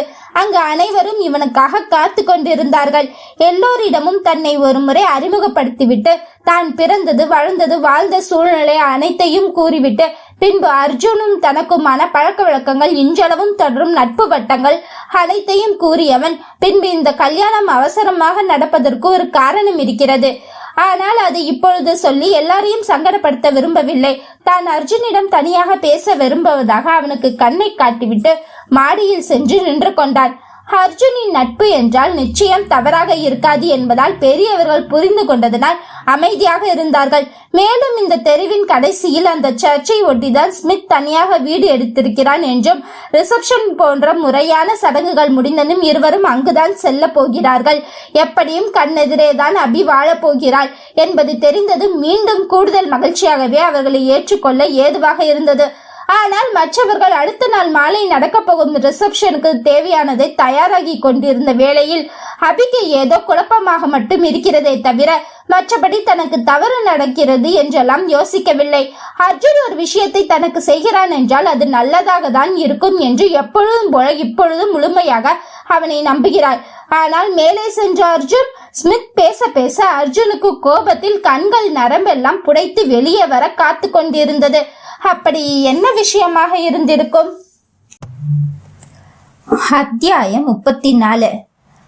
எங்கடா உங்க அம்மா? தூங்குறாங்க. சமைக்கிறது ஒரு 4 பேருக்கு. அதுக்கும் மேல வேலையெல்லாம் நான் செஞ்சு கொடுத்துட்றேன். இதுல பொழுதனைக்கும் போய் போய் படுத்துக்கிறாங்க உங்க அம்மா. ஏண்டா மணி 1 ஆகுது, உங்களுக்கு சாப்பாடு போடணும்னு அக்கறை இல்லையா? போய் படுத்துக்கிட்டா சரி அந்த தட்டை எடுத்துட்டு வா, நான் சாப்பாடு போட்டு தரேன். அம்மாவுக்கு கொஞ்சம் உடம்பு சரியில்லை, எங்களை போட்டு சாப்பிட்டுக்க சொல்லிட்டு தான் படுத்திருக்காங்க. நான் இன்னும் கொஞ்ச நேரம் கழிச்சு பாப்பாவுக்கு சாப்பாடு ஊட்டிட்டு நானும் சாப்பிட்டுக்குவேன். ஆமா, உங்க அம்மாவுக்கு மட்டும் டெய்லி உடம்புக்கு சரியில்லாம தான் போகுது. என்னமோ புருஷன் கூட நல்லா ஆடி ஓடி வாழுற மாதிரி தான். புருஷனை நகட்டி வச்சுட்டு சாமியாரா இருக்கா. அப்புறம் அவன் இன்னொருத்திய தேடிக்கிட்டு தான் போவான். பள்ளி படிக்கும் குழந்தையிடம் என்ன பேசுகிறோம் என்று தெரியாமல் முணங்கிக் கொண்டு பேசினாலும் தெல்ல தெளிவாக சங்கீதா பேசிய வார்த்தைகள் தீனாவின் காதை துளைத்து மூளையை அடைந்தது. கிளி போல பொண்டாட்டி இருந்தாலும் குரங்கு போல யாரையாவது கூட கூட்டிக்கிட்டு தான் சுத்துவாங்களாம் இந்த ஆம்பளைங்க எல்லாம். நீங்க ஒன்னும் அம்மாவை குறை பேசணும்னு அவசியம் இல்லை. எங்க அம்மா முடியலனாலும் எல்லா வேலையும் செஞ்சு வச்சுட்டு தான் போய் படுத்திருக்காங்க. சங்கீதா ஒரு நிமிடம் என்ன பேசுவது என்று தெரியாமல் வாயடைத்து போய் நின்றாள். அவன் என்னதான் செய்கிறான் என்று பார்க்கையில் அன்னைக்கு சாப்பாடு போட்டு எடுத்துக்கொண்டு சென்றான். இதுதான் சமயம் என்ற சங்கீதா நேராக சுரேஷின் அறைக்கு விரைந்தாள். என்னங்க மாமா மாமா, இந்த தீனா எவ்வளவு வாய் பேசுறான்னு பாத்தீங்களா? இதெல்லாம் அக்கா தான் சொல்லி கொடுத்துருப்பாங்க போல இருக்கு. அவ்வளோ அசிங்கமா என்னை பார்த்து பேசிட்டு, ஐயோ அம்மா எனக்கு உயிரே போற மாதிரி இருக்கு. வந்து என்னன்னு கேளுங்க. அட்லீஸ்ட் என் நிம்மதிக்காக ஒரு 2 அடியாவது அடிங்க மாமா அவனை ப்ளீஸ். வராத கண்ணீரை கண்ணை பிழிந்து பிழிந்து வர வைத்து கொண்டிருந்தாள் நாடகக்காரி. சுரேஷ் சில காலமாக சங்கீதாவின் கைப்பாவையாக இருப்பவன் எப்பொழுது வேலைக்கு செல்கிறான், எப்பொழுது சாப்பிடுகிறான், எப்பொழுது குளிக்கிறான் என்பது அத்தனையும் சங்கீதாவின் கைவண்ணமே. அவள் கூறினால் அன்று வேலைக்கு செல்வான். அவள் வர சொன்னால் அன்று விடுப்பு விடுத்துவிட்டு அப்படியே ஓடி வருவான். அவள் சாப்பிடச் சொன்னால் சாப்பிடுவான். அவள் கொடுத்ததை தான் அவன் சாப்பிடுவான். இப்படி எல்லாமுமாக சங்கீதா சங்கீதா என்று இருப்பவனுக்கு இன்று காலை எழுந்தது முதல் உடம்பில் ஏனோ உடலும் மனமும் அடித்து போட்டது போல ஒரு வலி. இவ்வளவு நாள் கை கால் எல்லாம் கட்டி போட்டு அடித்தது போல் அவ்வளவு சோர்வு. அதையெல்லாம் தாண்டி புதிதாக பிறந்தது போன்றதொரு உணர்வு. அப்படித்தான் இன்று காலையிலிருந்து அவனுக்கு இருக்கிறது. என்ன சொன்னா? சலனமில்லாத சுரேஷின் பாவனையும் நிறுத்தி நிதானமாக பேசும் அவனின் பேச்சுகளும் சங்கீதாவுக்கு கலக்கத்தை வரவைத்தது. இருந்தாலும் தன்னுடைய நாடகத்தின் திறமை இருக்கிறதல்லவா, அதையும் தாண்டி இவ்வளவு நாள் கொஞ்சம் கொஞ்சமாக உணவில் கலந்து கொடுத்த வசிய மருந்தின் பயன் இருக்கிறது என்பதை நன்கு அறிந்தவளாக மேலும் கண்ணீரை பிழிந்து தன்னுடைய நாடகத்தை தொடரலானாள். அக்காவுக்கு ஏதோ உடம்பு முடியலன்னு படுத்திருக்காங்க போல. தீனா கிச்சன்ல உருட்டிட்டு இருந்தான். பசிக்குது போலன்னு தீனாவுக்கும் பாப்பாவுக்கும் பசிக்குதுன்னு 2 பேருக்கும் சாப்பாடு போட்டு தரேன், பாப்பாவுக்கு நானே ஊட்டுறேன், மணி ஆச்சு வாடா அப்படின்னு சொன்னா எவ்வளவு அசிங்கமான வார்த்தை சொல்லிட்டு போறான் தெரியுமா? கிளி போல பொண்டாட்டி இருந்தாலும் குரங்கு போல யாரையாவது கூட்டிட்டு சுத்துவாங்க இந்த ஆம்பளைங்க அப்படின்னு என்ன கேவலமா பேசிட்டு வயசுக்கு மீறி என்ன அசிங்கமா பார்த்துட்டு போறான் மாமா. அதுதான் என்னால தாங்கவே முடியல. நான் இன்னொரு அம்மாங்கிறத மறந்துட்டு அவன் பார்த்த பார்வை என்னால தாங்கிக்கவே முடியல மாமா. சும்மா முதல கண்ணீர் விட்டுட்டு இருக்காத.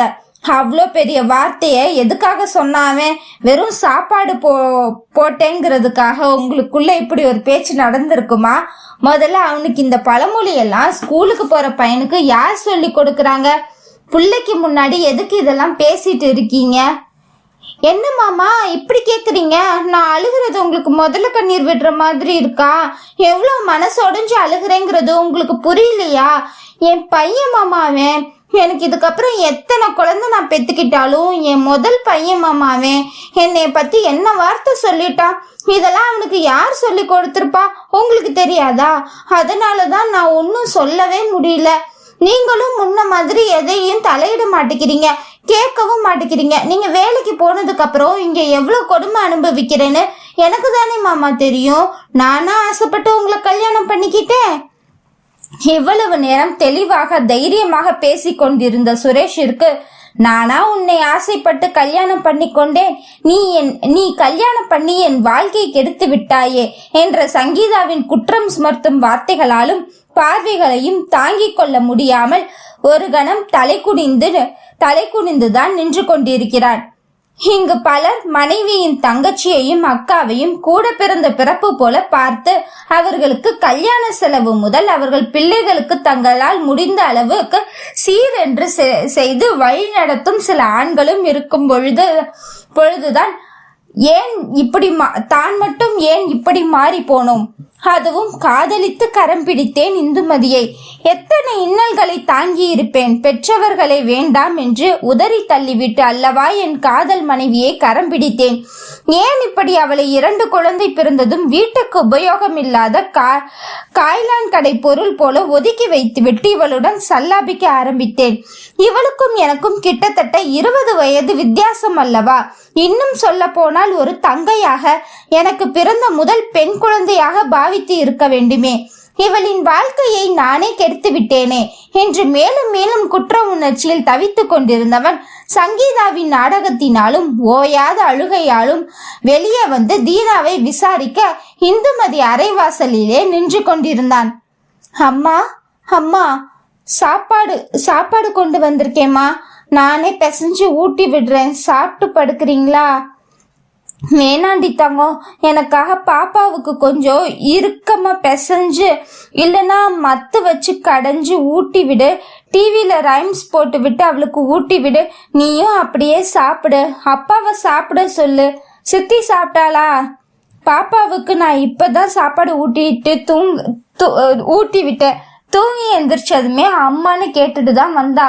அம்மா உடம்பு சரியில்லை, படுத்திருக்காங்கன்னு இப்பதான் டிவியில டோரா பூஜி வச்சு பருப்பு சாதம் கொஞ்சம் நசுக்கி விட்டு ஊட்டி விட்டேம்மா.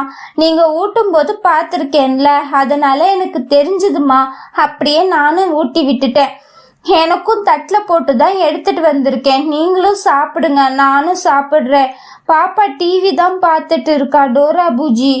வெறும் 7வது படிக்கும் தன்னுடைய மகன் இப்படி 3 வயது தங்கைக்கு உணவு ஊட்டிவிட்டு பிறகு தனக்கும் எடுத்துக்கொண்டு வந்திருக்கும் அந்த பிஞ்சு முகத்தை அசையாது பார்த்து கொண்டிருந்தாள். மெல்ல எழுந்து சாப்பிட அமர்ந்தவளுக்கு சாப்பாடு தொண்டைக்குழிக்குள் இறங்குவேனா என்று அடம் பிடித்தது. இது மாதம் வரும் கூத்துதான், பெண்களின் தலைவலி. ஆனால் 2வது குழந்தை பிறந்ததிலிருந்து கர்ப்பப்பையை மிகவும் வீக்காக இருப்பதாக மருத்துவர் கூறிவிட்டார். ஒவ்வொரு மாதமும் உதிரப்போக்கு நாட்களில் அதிக அளவில் உதிரப்போக்கு வருவதும் வயிற்று வலியால் சோர்வடைந்து படுத்திருப்பதும் வாடிக்கையாகி போனது. இது அவளுடைய தீராத கவலை கஷ்டங்களும் சேர்ந்து நிரப்பி வழிய இன்னும் வயிற்று வலியில் துடித்து கொண்டிருக்கிறாள் இந்துமதி. இந்துமதியின் தாய் சங்கீதாவை அவர்கள் வீட்டில் வைத்துக் கொள்ளாததால் இவளின் வாழ்க்கை பறிபோனது. அக்காவின் கணவனை இவள் அபகரித்து கொண்டாள் என்றெல்லாம் புரியவில்லை அந்த மூதாட்டிக்கு. இந்துமதி 2வது குழந்தை பிறந்தவுடன் தான் சங்கீதாவுக்கும் சுரேஷுக்குமான நெருக்கம் அதிக அளவில் ஆரம்பமானது. காரணம், 1 வயது வரை குழந்தைக்கு பால் கொடுக்கும் வரை சேர்ந்திருக்க வேண்டாம் என்று தள்ளி வைத்திருந்ததாலும் அதையும் தாண்டி அவள் 1 வயதுக்கு மேல் மருத்துவரிடம் திடீர் என்று தனக்கு வரும் வயிற்று வலியும் உதிரப்போக்கையும் பரிசோதிக்கும் பொழுதுதான் கர்ப்பப்பை மிகவும் வீக்காக இருக்கிறது என்பதை பற்றியும் கூறியதால் அவளால் கணவனுக்கு உடலளவு சந்தோஷத்தை கொடுக்க முடியாது போனது. அப்பொழுதுதான் சங்கீதா நெருங்கி பழக ஆரம்பித்தால் தன் மாமனிடம். முதலில் இவர்களின் நெருக்கம் விகல்பமாக தெரியவில்லை இந்துமதிக்கு.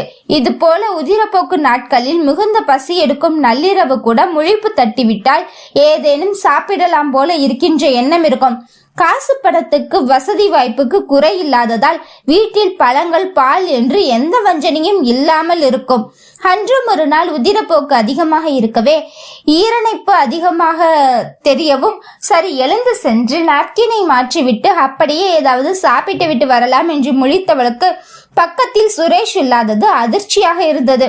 இந்நேரத்தில் அவர் எங்கே சென்றிருக்கிறார் என்று ஆராய்ந்தவள் பாத்ரூமிலும் அவர் இல்லை என்பதால் முதலில் தன்னை இடுப்பிற்கு கீழ் சுத்தப்படுத்தி கொண்டு நாப்கினும் வைத்துவிட்டு வெளியே வந்தவளுக்கு முதலில் வயிற்று பசியை ஆற்றுவோம், பிறகு எங்கே இருக்கிறார் என்று தேடுவோம் என்று விரைந்து அடுப்படிக்கு சென்றாள்.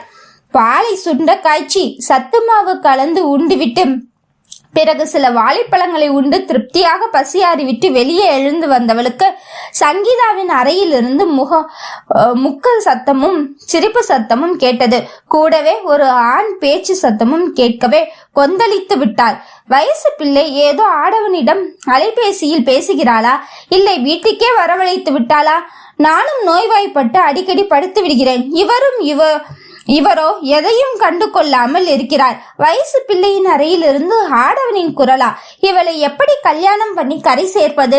மாப்பிள்ளை யார் என்றாலும் இது என் வேலை இல்லை என்று தட்டி கழிக்கும் கணவனிடம் என்னத்தான் சொல்லுவது? மெல்ல நடந்து அவளின் அரை பக்கம் வந்தவளுக்கு ஒரு நிமிடம் உறைய வைக்கும் நிகழ்ச்சி நடந்து கொண்டிருந்தது. எந்த ஒரு மனைவியும் பார்க்க கூடாத காட்சி. அதுவும் தன்னுடைய கணவன் தன் சொந்த தங்கையுடன் சல்லாபித்துக் கொண்டிருக்கும் காட்சி. பிறந்த மேனியாக இருவரும் போர்வையை மட்டும் தங்களின் ஆடையாக போற்றிக் கொண்டு அந்தரகமாக பேசி சிரிப்பதும் கொஞ்சிக் கொள்வதும் அதை பார்த்தவளுக்கு குமட்டி கொண்டு வந்தது. ஏனென்றால் அவர்களின் கொஞ்சம் மொழிகளிலும் பேச்சுவார்த்தையிலும் 1% கூட காதலோ அல்லது கல்யாணம் பண்ணி கொள்ள வேண்டும் என்ற எண்ணமோ இல்லை. அத்தனையும் காமம். வெறும் உடல் பசியை தீர்த்து கொள்ளும் ஆவல் மட்டுமே இருவரிடமும் இருந்தது. துடித்து போனாள் இந்துமதி. ஒரு நாள் தன் கணவன் ஆசையாக தன்னிடம் நெருங்க வந்ததும், இன்று உடல்நிலை சரியில்லை, அதனால் வேண்டாம் என்று இன்னொரு நாள் பார்த்து கொள்ளலாம் என்றதும் நினைவில் வந்து போனது. 2வது குழந்தை பிறந்ததிலிருந்து உடம்பு இப்படி பாடாக படுத்துகிறது. முதலில் ஒரு மருத்துவரை பார்க்க வேண்டும் என்றெல்லாம் சமாதானப்படுத்தி தன்னுடைய கணவனை உறங்க வைத்தாள் இந்துமதி. அந்த காட்சிகள் எல்லாம் இன்று கண் முன்னே விரிந்தது. அன்று கூட சரி, பரவாயில்லை, உன் உடல்நிலைதான் முக்கியம் என்று தன்னை இறுக்கி அணைத்து கொண்டு கண்ணை மூடி உறங்கின தன் கணவன் அவன் இன்று எங்கே போனான்? இதில் யாரை குறை சொல்லுவது? அக்கா அக்கா என்று பகலெல்லாம் காலை சுற்றி வரும் தன் தங்கை தன் வாழ்க்கையை குறிவைத்து விட்டாளே. இவர்களின் நெருக்கமும் இவர்கள் பேசிக்கொள்ளும் பாஷைகளும் பார்த்தால் இன்று ஏற்பட்ட பழக்கம் போல் தெரியவில்லையே. பல நாளாகவே இருவரும் இப்படித்தான் உறவு வைத்துக் கொண்டு உள்ளார்களா என்று ஏதேதோ யோசித்தவளுக்கு மனமெல்லாம் கனத்து போன உணர்வு. எதையும் வெளிக்காட்டிக்க முடியாமல் அப்படியே சென்று தன் அறையில் படுத்து கொண்டாள். இந்த இடைவெளியில் தன்னை காணவில்லை என்று தீனா எழுந்து அமர்ந்து தன்னை தேடிக்கொண்டிருப்பதை பார்க்கவும் நெஞ்சமெல்லாம் வெடித்து சிதறுவது போல் ஆற்றாமையும் அழுகையும் பொங்கி வந்தது. அத்தியாயம் 35. தன்னுடைய படுக்கைக்கு வந்து படுத்த இந்துமதிக்கு உறக்கம் வருவேனா என்று முரண்டு பிடித்தது. எப்படி பார்த்தாலும் தன் கணவனை இன்னொரு பெண்ணுடன் அவளால் யோசித்து கூட பார்க்க முடியவில்லை. இதற்கு இடையில் தன்னை காணவில்லை என்று எழுந்து தன்னை தேடி வரும் தீனாவை பற்றியும் அவள் யோசிக்க வேண்டியதாயிற்று. அவளை நம்பி 2 குழந்தைகள் இல்லை என்றால் தன்னை ஆசைப்பட்டு விரும்பி துரத்தி காதலித்த ஒருவன் படுக்கைக்காக மட்டுமே இன்னொருத்தியை அலங்கரித்துக் கொண்டிருக்கிறான் என்று தெரிந்த அந்த நொடியே அவள் உயிர் அவள் கூட்டை விட்டு பிரிந்திருக்கும். அப்படி இருந்தும் இன்னும் உயிருடன் அந்த காட்சியை பார்த்துவிட்டு வந்திருக்கிறாள் என்றால் அவள் வாழ்வது அவளின் பிள்ளைகளுக்காக என்பது தெள்ள தெளிவாக புரிந்தது. இதை பற்றி மேலும் சங்கீதாவிடமும் சுரேஷிடமும் கேட்டு மட்டும் என்ன ஆக போகிறது? இவ்வளவு நாள் தெரியாமல் உறவு கொண்டிருப்பவர்கள் எனக்கு தெரிந்து விட்டது என்றால் பயந்து ஒதுங்குபவர்கள் என்று எந்த அளவு சாத்தியம் தெரிந்த உறவை வைத்துக் கொள்வார்கள், அவ்வளவுதான். 2வது பெண் பிள்ளை அவளுக்கு இன்னும் விவரம் தெரியவில்லை, சரிதான். ஆனால் தீனாவிற்கு விவரம் தெரிகிறதே. அம்மாவிடம் பழகுவதை போலத்தான் சித்தியிடமும் அப்பா பழகுகிறார் என்பதை அவன் கண்டுபிடித்து விட்டான் என்றால் அந்த பிஞ்சு மனதில் என்னென்ன எல்லாம் கேள்விகளும் அந்த கேள்விகளை எல்லாம் தன்னிடம் பதில் தேடினால் பக்குவமாக எடுத்து சொல்லலாம். வெளியில் பதில் தேடினான் என்றால் அவன் வளரும் பிஞ்சு மூலிகை உலகம் அதற்கு ஏற்றாற் போல சலவை செய்து வைத்து விடுமே. அவன் மனம் கெட்டு போவதற்கு தானே காரணமாகிவிடக்கூடாது. இவ்வளவு நாள் எப்படி இருந்தோம் அப்படியே இருந்து விடலாம். தனக்கு 2 குழந்தைகள் இருக்கு, அது போதும். அதையும் தாண்டி பகலெல்லாம் வேலை இழுத்து கொள்கிறது, அதுவே போதும். திவ்யா பிறந்து 1 வருடமாகி இன்னும் கணவனை பக்கத்தில் சேர்த்து கொள்ள முடியவில்லை தானே. தன்னுடைய உடல்நிலை இவ்வளவுதானே. அதனால் தான் இன்னொரு பெண்ணை தேடிக்கொண்டான் போல. சரி, வாழ்ந்து விட்டு போகட்டும். ஆனால் சங்கீதாவுக்குள்ளே குழந்தை என்று ஒன்று வந்துவிட்டால் முறையற்ற குழந்தையை தன் தங்கை சுமக்க வேண்டாம். பேசாமல் சுமூகமாக இருவருக்கும் திருமணம் செய்து வைக்கலாமா? இங்குதான் காலமாக 2வது திருமணமும் அக்காவுக்கு உடல்நிலை சரியில்லை என்று தங்கையை திருமணம் செய்து கொள்வதும் வழக்கம்தானே. அதன் பேரில் தானே அவர்களுக்கு திருமணம் செய்து வைத்தால் ஒருவேளை அவர்களுக்கு குழந்தை வந்தால் கூட முறையான குழந்தையாக வளர்ந்துவிட்டு போகட்டும் இந்த வீட்டிலேயே என்று யோசித்தவளுக்கு அப்போதும் தன் வாழ்க்கையை பறிபோகிறது என்றெல்லாம் எண்ணமில்லை. நாளைக்கு ஞாயிறு விடுமுறைதான் என்று பார்த்தவளுக்கு நாளை கண்டிப்பாக கணவனிடம் வைத்து பேசி நாளைக்கு அவர்களின் உறவுக்கு ஒரு முடிவு கட்டிவிட வேண்டும் என்று யோசித்த பிறகுதான் கண்ணை மூடி உறங்கினாள். அப்படியும் நிம்மதியான உறக்கமில்லை, வாழ்க்கை பறி போய்விட்டது. அவ்வளவுதானாங்க உங்க பாசம். இனி எனக்கு இனிமே வயிற்று வலி என்றால் எண்ணெய் ஊற்றி அமுக்கி தன்னை அணைத்து படுத்துக் கொள்ளும் கணவனின் ஸ்பரிசம் தனக்கு கிடைக்காதா? அவரே விரும்பி வந்தாலும் என்னை தொட்ட கையால் இன்னொரு பெண்ணை தொட முடிகிறது. என்னை வர்ணித்த உதடுகளால் இன்னொரு பெண்ணையும் அதே போல் வர்ணிக்க முடிகிறது என்றால் இனி அவருடைய தாம்பத்தியம் எனக்கு தேவையில்லை. ஒரே வீட்டில் இருந்தாலும் அவர்கள் 2 பேரும் வாழ்ந்து கொண்டு போகட்டும். நான் என் பிள்ளைகளுக்காக வாழ்ந்து கொண்டிருக்கிறேன். எப்படியும் என் பிள்ளைகளுக்கு தந்தை தேவை. அவர்களாக தெரிந்து கொள்ளும்படி இதை பற்றி அவர்களிடம் கூறாமல் முறையான வாழ்க்கை கொடுத்து விடுவோம் என்று விடியலில் உறங்கியும் போனால் உடல் சொர்வினாள். குளிச்சிட்டு புள்ளைய தூக்குங்க, ஹீட்டு ஒட்டிக்கும். ஏண்டி, நம்ம என்ன சேர்ந்தா இருந்தோம்? எப்பயும் சேர்ந்து இருந்தா தானே அப்படியெல்லாம் சொல்லுவ. இப்ப என்ன புதுசா? நீங்க இப்போ என்னோட மட்டுமா இருக்கீங்க? நீங்க வேற யார் கூட சேர்ந்து இருந்தாலும் உங்க உடம்பு ஹீட்டு தாங்க, குழந்தைக்கு ஒத்துக்காது. வேற எதுவும் இங்க பேச வேணாம். பிள்ளைங்க முழிச்சிருவாங்க. குளிச்சுட்டு ஹாலுக்கு வாங்க, பேசுவோம். வேலை இருக்கிறதோ இல்லையோ, உடல்நிலை சரியில்லாவிடனும் காலை 5 மணிக்கெல்லாம் இந்துமதி எழுந்துதான் பழக்கம்.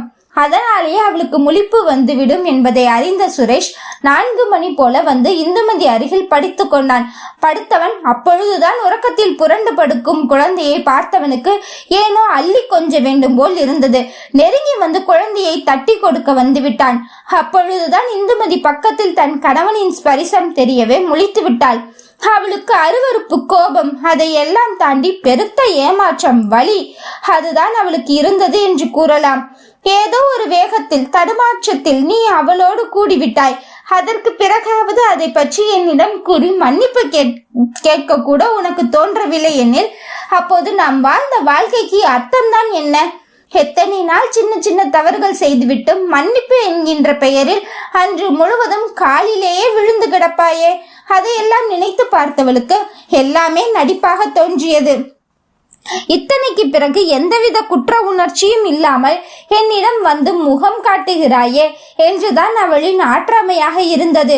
இந்துமதியின் பேச்சில் ஒரு நிமிடம் நிமிர்ந்து அவளை கூர்ந்து பார்த்தவன் மறு நிமிடமே அவனுக்குள் இருக்கும் வசிய மருந்தின் போதை அவனை மூர்க்கத்தனமாக வேறு ஒரு மனிதனாகவே ஆக்கி இருந்ததால் இவள் என்ன செய்துவிட போகிறாள் என்கின்ற எண்ணம் அவளிடம் பேசுவதற்காக ஹாலுக்கு வந்தும் விட்டான். ஆனால் இப்படி இருவரின் வாழ்க்கையை கேள்விக்குறியாக்கிய சங்கீதாவோ இரவு முழுக்க நடந்த ஆட்டத்தில் இப்பொழுதும் அயர்ந்து உறங்கிக் கொண்டிருக்கிறாள். சொல்லு இந்து, எவ்வளோ நாளா இந்த மாதிரி இருக்கீங்க? எப்படி உங்களுக்கு இப்படி மனசு வந்தது? அந்த மாதிரி எந்தவித சென்டிமெண்டான கேள்வியும் நான் கேட்க விரும்பல. என்னை நம்பி அவளை இங்க ஒப்படைச்சாங்க. என்னால அவளை பார்த்துக்க முடியல. என் கணவனே அவளோட பெண்மைக்கு களங்கம் ஆக்கிட்டாரு. அதுவும் அவளோட சம்மதத்தோட தான்னு எனக்கு நல்லா புரியுது. அதனால முறையா அடுத்து என்ன செய்யலாம் அதை பத்தி மட்டும் சொன்னீங்கன்னா போதும். நானே அதை பத்தி சொல்ல வரேன். தேவையில்லாம மன்னிப்பு கேட்டு உன் காலில் எல்லாம் விழுந்து டைம் வேஸ்ட் பண்றதுக்கு எனக்கும் நேரம் இல்ல, இஷ்டமும் இல்ல. உன்னால முடியல, உன் தங்கச்சி கொடுத்தா நான் எடுத்துக்கிட்டேன், அவ்வளவுதான். இன்னைக்கு கூட நல்ல நாளான்னு பாரு. நாங்க கல்யாணம் பண்ணிக்கிட்டு அவளும் இந்த வீட்டுல தான் வாழ போறா. ஏன்னா நாங்க ரொம்ப நாளா இருக்கிறோம். எப்ப வேணாலும் புள்ள வரும். அவ்வளவுதான். முடிந்தது போல சுரேஷ் அங்கிருந்து கிளம்பி மீண்டும் சங்கீதாவின் அறைக்கு தான் செல்ல எத்தனை முனங்களில் இந்துமதியின் குரல் அவனை நிறுத்தியது. ஆரம்பத்துல சென்டிமெண்டா பேசக்கூடாது, இத பத்தி வேற எதுவும் கேள்வி கேட்க கூடாதுன்னு நினைச்சேன். ஆனா எனக்கு உங்களோட இந்த பதில்னால இப்ப கேள்வி கேட்க தான் தோணுது. கொஞ்சம் கூட குற்ற உணர்ச்சியே இல்லாம சொல்றீங்களே. நம்ம கல்யாணம் பண்ணி 11 வருஷம் வாழ்ந்திருப்போமா? அந்த 11 வருஷத்துக்குள்ள நான் உங்களுக்கு சலிச்சு போயிட்டேனோ? இதுக்கு என்ன பதில் சொல்ற? வயசு புள்ளைய இங்க தங்க வச்சது ஓன் தப்பு. ஏன் என்னதான் அண்ணன் தம்பியா இருந்தாலும் ஒரு கட்டத்துக்கு மேல வயசு புள்ளைய தனியா வீட்டுல விட்டுட்டு அவளோட பாதுகாப்புல ஒரு ஆம்பளைய விட்டுட்டு வெளியே போறது தப்புதான். காலம் அப்படி மாறி கிடக்கு. அப்படி பார்க்க போனா எப்ப பாரு சங்கீதாவை என்னை கவனிக்க சொல்லிட்டு நீ உன் பிள்ளைங்களோடவே இருந்தது உன் தப்பு தான். என்னதான் குழந்தை பிறந்திருந்தாலும் ஒரு 3 மாசம் இல்ல ஒரு 6 மாசம் ஒரு ஆம்பளையால தன்னோட உணர்ச்சியை அடக்கிக்கிட்டு குழந்தைக்காகன்னு இருக்க முடியும். அப்புறம் நானும் சராசரி மனுஷன் தானே. வெளியில ஏற்படுற கவலையும் கோபத்தையும் எனக்கு தீர்த்துக்கத்தானே வீட்டுல மனைவின்னு ஒருத்தி இருக்கா. என்னதான் ஆறுதல் வார்த்தை பேசி அவளை அன்பா பார்த்துக்கிட்டாலும் உடம்பு தேவைங்கிறது இருக்கத்தானே செஞ்சுச்சு. பக்கத்துல வரப்ப எல்லாம் உடம்பு முடியல, நீங்க ஏதோ காரணம் காட்டி என்னை நகர்த்தி விட்டா ஆம்பளையா இருந்து என்னோட அவஸ்தையை நினைச்சு பாரு. இந்தோ ஒவ்வொரு முறையும் அந்த இடம் வின்னு வலி எடுக்கும். என்னால வேற எவளையும் தேடி போக முடியல. வீட்லயே ஒருத்தி இருந்தா. அது மட்டும் இல்லாம வாயா நான் காத்திருக்கேன்னு என்னை கூப்பிட்டுட்டு பந்தி வச்சா நான் முழுசா சாப்பிட்டேன், அவ்வளவுதான். நான் என்ன அவ்வளவு ரேப்பா பண்ணேன்? இதுல எனக்கு குற்ற உணர்ச்சியும் இல்ல, நான் செஞ்சது தப்புங்கிற எண்ணமும் இல்ல. எல்லா ஆம்பளைகளை போலத்தான் தன் கணவனும் அவன் செய்த தவறுக்கு தன்னிடமே பழி போட்டு விட்டு அவன் ஏதோ நியாயவாதி போல பேசுவது அவளுக்கு சற்று எரிச்சலை தான் தந்தது. இவ்வளவு நாள் கணவன் என்ன செய்தாலும் மன்னித்து ஏற்றுக்கொள்ள முடிந்த அவளால் இன்று ஏனோ அப்படி விட்டு வைக்க முடியவில்லை. மன்னிப்பு வழங்குவதை விட தான் செய்தது தவறே இல்லை என்று வாதாடும் அவனை பார்க்க பார்க்க கொலை வெறிதான் வந்தது. அதிலும் அவன் கூறிய வார்த்தை, நான் விரும்பி செல்லும் பொழுது உன் தங்கச்சியாக வா மாமா வந்து எடுத்துக்கோ என்று பந்தி விரித்தால் நான் இறங்கி சாப்பிட்டு விட்டேன் என்று அவன் கூறிய வார்த்தை. அப்பொழுது தங்கை தெரிந்தே தனக்கு துரோகம் செய்திருக்கிறாள். அடி சண்டாளி, உன்னை யாரும் பக்கத்தில் சேர்த்து கொள்ளாத போது உனக்கு தங்கையிடமும் உண்ண உணவும் கொடுத்த என் மடியிலேயே கை வைத்து விட்டாயே, அப்படி என்னடி பாவம் செய்து விட்டேன் உனக்கு என்று ஆற்றாமையாக இருந்தது. பிறகு ஏதோ ஒரு வேகத்தில் உறக்கம் கலைந்து வெளியே வந்த சங்கீதாவுக்கு ஹாலில் அக்காவும் மாமாவும் பேசிக் கொண்டிருப்பது தெரிந்தது. இவர்களுக்கு தங்கள் விஷயம் தெரிந்திருக்கும் என்று எண்ணமெல்லாம் இல்லை. காலங்காத்தாலே உட்கார்ந்து முதல் மனைவியை கொஞ்சுகிறானே என்ற கடுப்பில் தான் அவர்களிடம் வந்து நின்றாள் சங்கீதா. ஆனால் அவ்வளவு நேரம் சாதுவாக இருந்த இந்துமதிக்கு சுரேஷ் சங்கீதாவின் சம்மதத்துடன் தான் என்கின்ற கூற்றும் இப்பொழுது சங்கீதாவை பார்க்கும் பொழுது தன் வாழ்க்கையை கெடுத்து விட்டாளே என்று ஆற்றாமையில் ஓங்கி விட்டாள் ஒரு அறை சங்கீதாவை. ஏண்டி பொறுக்கி நாயே, உனக்கு என்னடி குறை வச்சே? வியாதிக்காரி மாதிரி உன்னை ஒருத்தரும் வீட்டுல சேர்த்துக்கலடி. உன்னை நம்பி என் வீட்டுல இடம் கொடுத்துருக்கேன். 3 வேளையும் உன்னை உட்கார வச்சு சாப்பாடு போட்டிருக்கேன். இப்படி என் படுக்கையிலேயே படுத்து என் புருஷனுக்கு முந்தி விரிச்சிருக்கே துரோகி. சங்கீதாவின் தலைமுடியை கொத்தாக பிடித்து அவள் கன்னத்தில் மீண்டும் பலார் பலார் என்று 4 அறை விட்டாள். அவ்வளவு நேரம் பொறுமையாக இருந்த சுரேஷ் சங்கீதா எதிர்க்காமல் கூட அடிகளை வாங்கி கொண்டு அழுது கொண்டு சுரேஷை பார்ப்பது அவனுக்கு ஏதோ மனது பிசைய இந்துமதியை பிடித்து இழுத்து விட்டான் ஒரு அறை. அவன் அடித்த அடியில் இந்துமதி சுருண்டு சோபாவின் முகனையில் இடித்துக்கொண்டு நெற்றியில் கீறலாக இரத்தம் வழிந்தது. இந்துமதிக்கு ஒரு நிமிடம் தலையே சுற்றிவிட்டது. ஒன்றுமே புரியவில்லை. சின்னதாக கடிந்து கொள்ள கூட இல்லாத கணவன் இன்று எவ்வளோ ஒருத்திக்காக தன்னை காயப்படுத்தி இப்பொழுது தலையில் இருந்து ரத்தமே வருகிறது என்பதை உணர்ச்சி துடைத்த முகத்துடன் சங்கீதாவையும் சுரேஷையும் மாறி மாறி பார்த்து கொண்டிருந்தாள். சங்கீதாவின் கண்ணில் என்றுமில்லாத மாற்றம் இன்றுதான் இந்துமதி கண்டுகொண்டாள். அத்தியாயம் 36. இதுவரை சங்கீதாவை இந்த கோணத்திலிருந்து இந்து பார்த்ததே இல்லை. தன்னுடைய இளைய தங்கை வாய் துடுக்கான பேசுவாள். அதே போல் கொஞ்சம் ஆண்களிடம் வரம்பு மீறி பழகுவதால் அவளை யாரும் வீட்டில் சேர்த்து கொள்ள மாட்டார்கள் போலும். அப்படியேத்தான் நல்ல புத்தி சொல்லிக் கொடுத்தால் அவள் தன்னிடம் முழுமையாக கட்டுப்பாடோடு இருப்பாள். ஒரு நல்ல பையனாக பார்த்து திருமணம் செய்து வைப்போம், பின்பு எல்லாம் சரியாகும் என்றெல்லாம் எண்ணிக்கொண்டிருந்தவளுக்கு இன்று சங்கீதா கண்ணில் கண்டது அத்தனையும் ஆமைகள், பொறாமை, கயமை, அதற்கு மேலே ஏதோ வெறி. அந்த நேரத்தில் புரிந்து போனது கண்டிப்பாக ஏதோ அவள் செய்திருக்கிறாள் என்பது மட்டும் புரிந்தது. சங்கீதா வயது வேகத்தில் தன் உடல் பசிக்காக சுரேஷிடம் இறங்கவில்லை. தன் வாழ்க்கையை கெடுக்க வேண்டும் என்றே குறிவைத்தே இறங்கி இருக்கிறாள் என்பதை அவள் கண்ணில் தெரிந்த தீப்பொறியில் புரிந்து கொண்டாள். இந்து அது சாரிடி, அது நான் பண்ண தப்புக்கு அவளை ஏண்டி அப்படி அடிக்கிற? அவளை நீயும் அடிச்சா எங்கடி போவா? நம்மளை விட்டா வேற யார் இருக்கா அவளுக்கு? தன்னை நெருங்கி வந்து தன் காயத்தை ஆராய முனையும் கணவனை கை நீட்டி தடுத்து விட்டாள். மனதிற்குள் பொங்கி வந்த அழுகையை அடக்கி கொண்டு அப்படியும் கர்வமாக நிமிர்ந்து நின்று, எங்கள் காதல் வாழ்க்கை சாதிக்கிறதா இல்லை உன்னுடைய சதித்திட்டம் சாதிக்கிறதா என்று பார்ப்போம் என்று கண்ணீரை இழுத்து கொண்டவள் நிமிர்வாக நின்று, எப்ப கல்யாணம் பண்ணிக்க போறீங்க? எங்க பண்ணிக்க போறீங்க? எங்களுக்கு இன்னும் 2 அக்கா இருக்காங்க, இது இல்ல அது இல்லாம அம்மா இருக்காங்க, எல்லார்கிட்டயும் சொல்லிட்டு பண்ணிக்கோங்க, அதுக்கு நீங்க தான் பொறுப்பு. நாளைக்கு என்ன யாரும் எந்த கேள்வியும் கேட்க கூடாது. உங்க அம்மா அக்காவுக்கு எல்லாமே தெரியும். 1 வாரத்துக்கு முன்னாடியே நான் சொல்லிட்டேன். முதல்ல உங்க அக்காங்க 2 பேரும், அது அவங்க 2 பேர்த்தோட வாழ்க்கை, எனக்கும் அதுக்கும் சம்பந்தம் இல்லைன்னு சொல்லிட்டாங்க. உங்க அம்மா முதல்ல சண்டை போட்டாங்க, கோவப்பட்டாங்க. நான் எடுத்து சொன்னேன்னா புரிஞ்சுக்கிட்டாங்க. கோயில்ல வச்செல்லாம் கல்யாணம் பண்ற ஐடியா இல்லை. அதனால இங்க நம்ம வீட்லயே குளிச்சு நான் கிளம்பி வரேன். சங்கீதா, நீயும் போய் குளிச்சு புடவை கட்டிட்டு வா. இந்து, நீ போய் சும்மா ஒரு மஞ்சள் கயிறுல மஞ்சள் கிழங்கு மட்டும் முடிச்சு எடுத்துட்டு வந்து சாமி படத்துக்கு முன்னாடி வை. நான் இப்பவே கல்யாணம் பண்ணிடுறேன் அவளை, அவ்வளவுதான். இந்துக்கு உடம்பெல்லாம் அடித்து போட்டது போன்ற அப்படி ஒரு வலி, மனமும் வெறுமை சூழ்ந்து கிடந்தது. அத்தனையும் மீறி இத்தனையும் செய்ய சொல்லிவிட்டானே. தானோ வீட்டுக்கு தூரம் என்று தெரிந்தும் இதையெல்லாம் செய்ய சொல்கிறானே.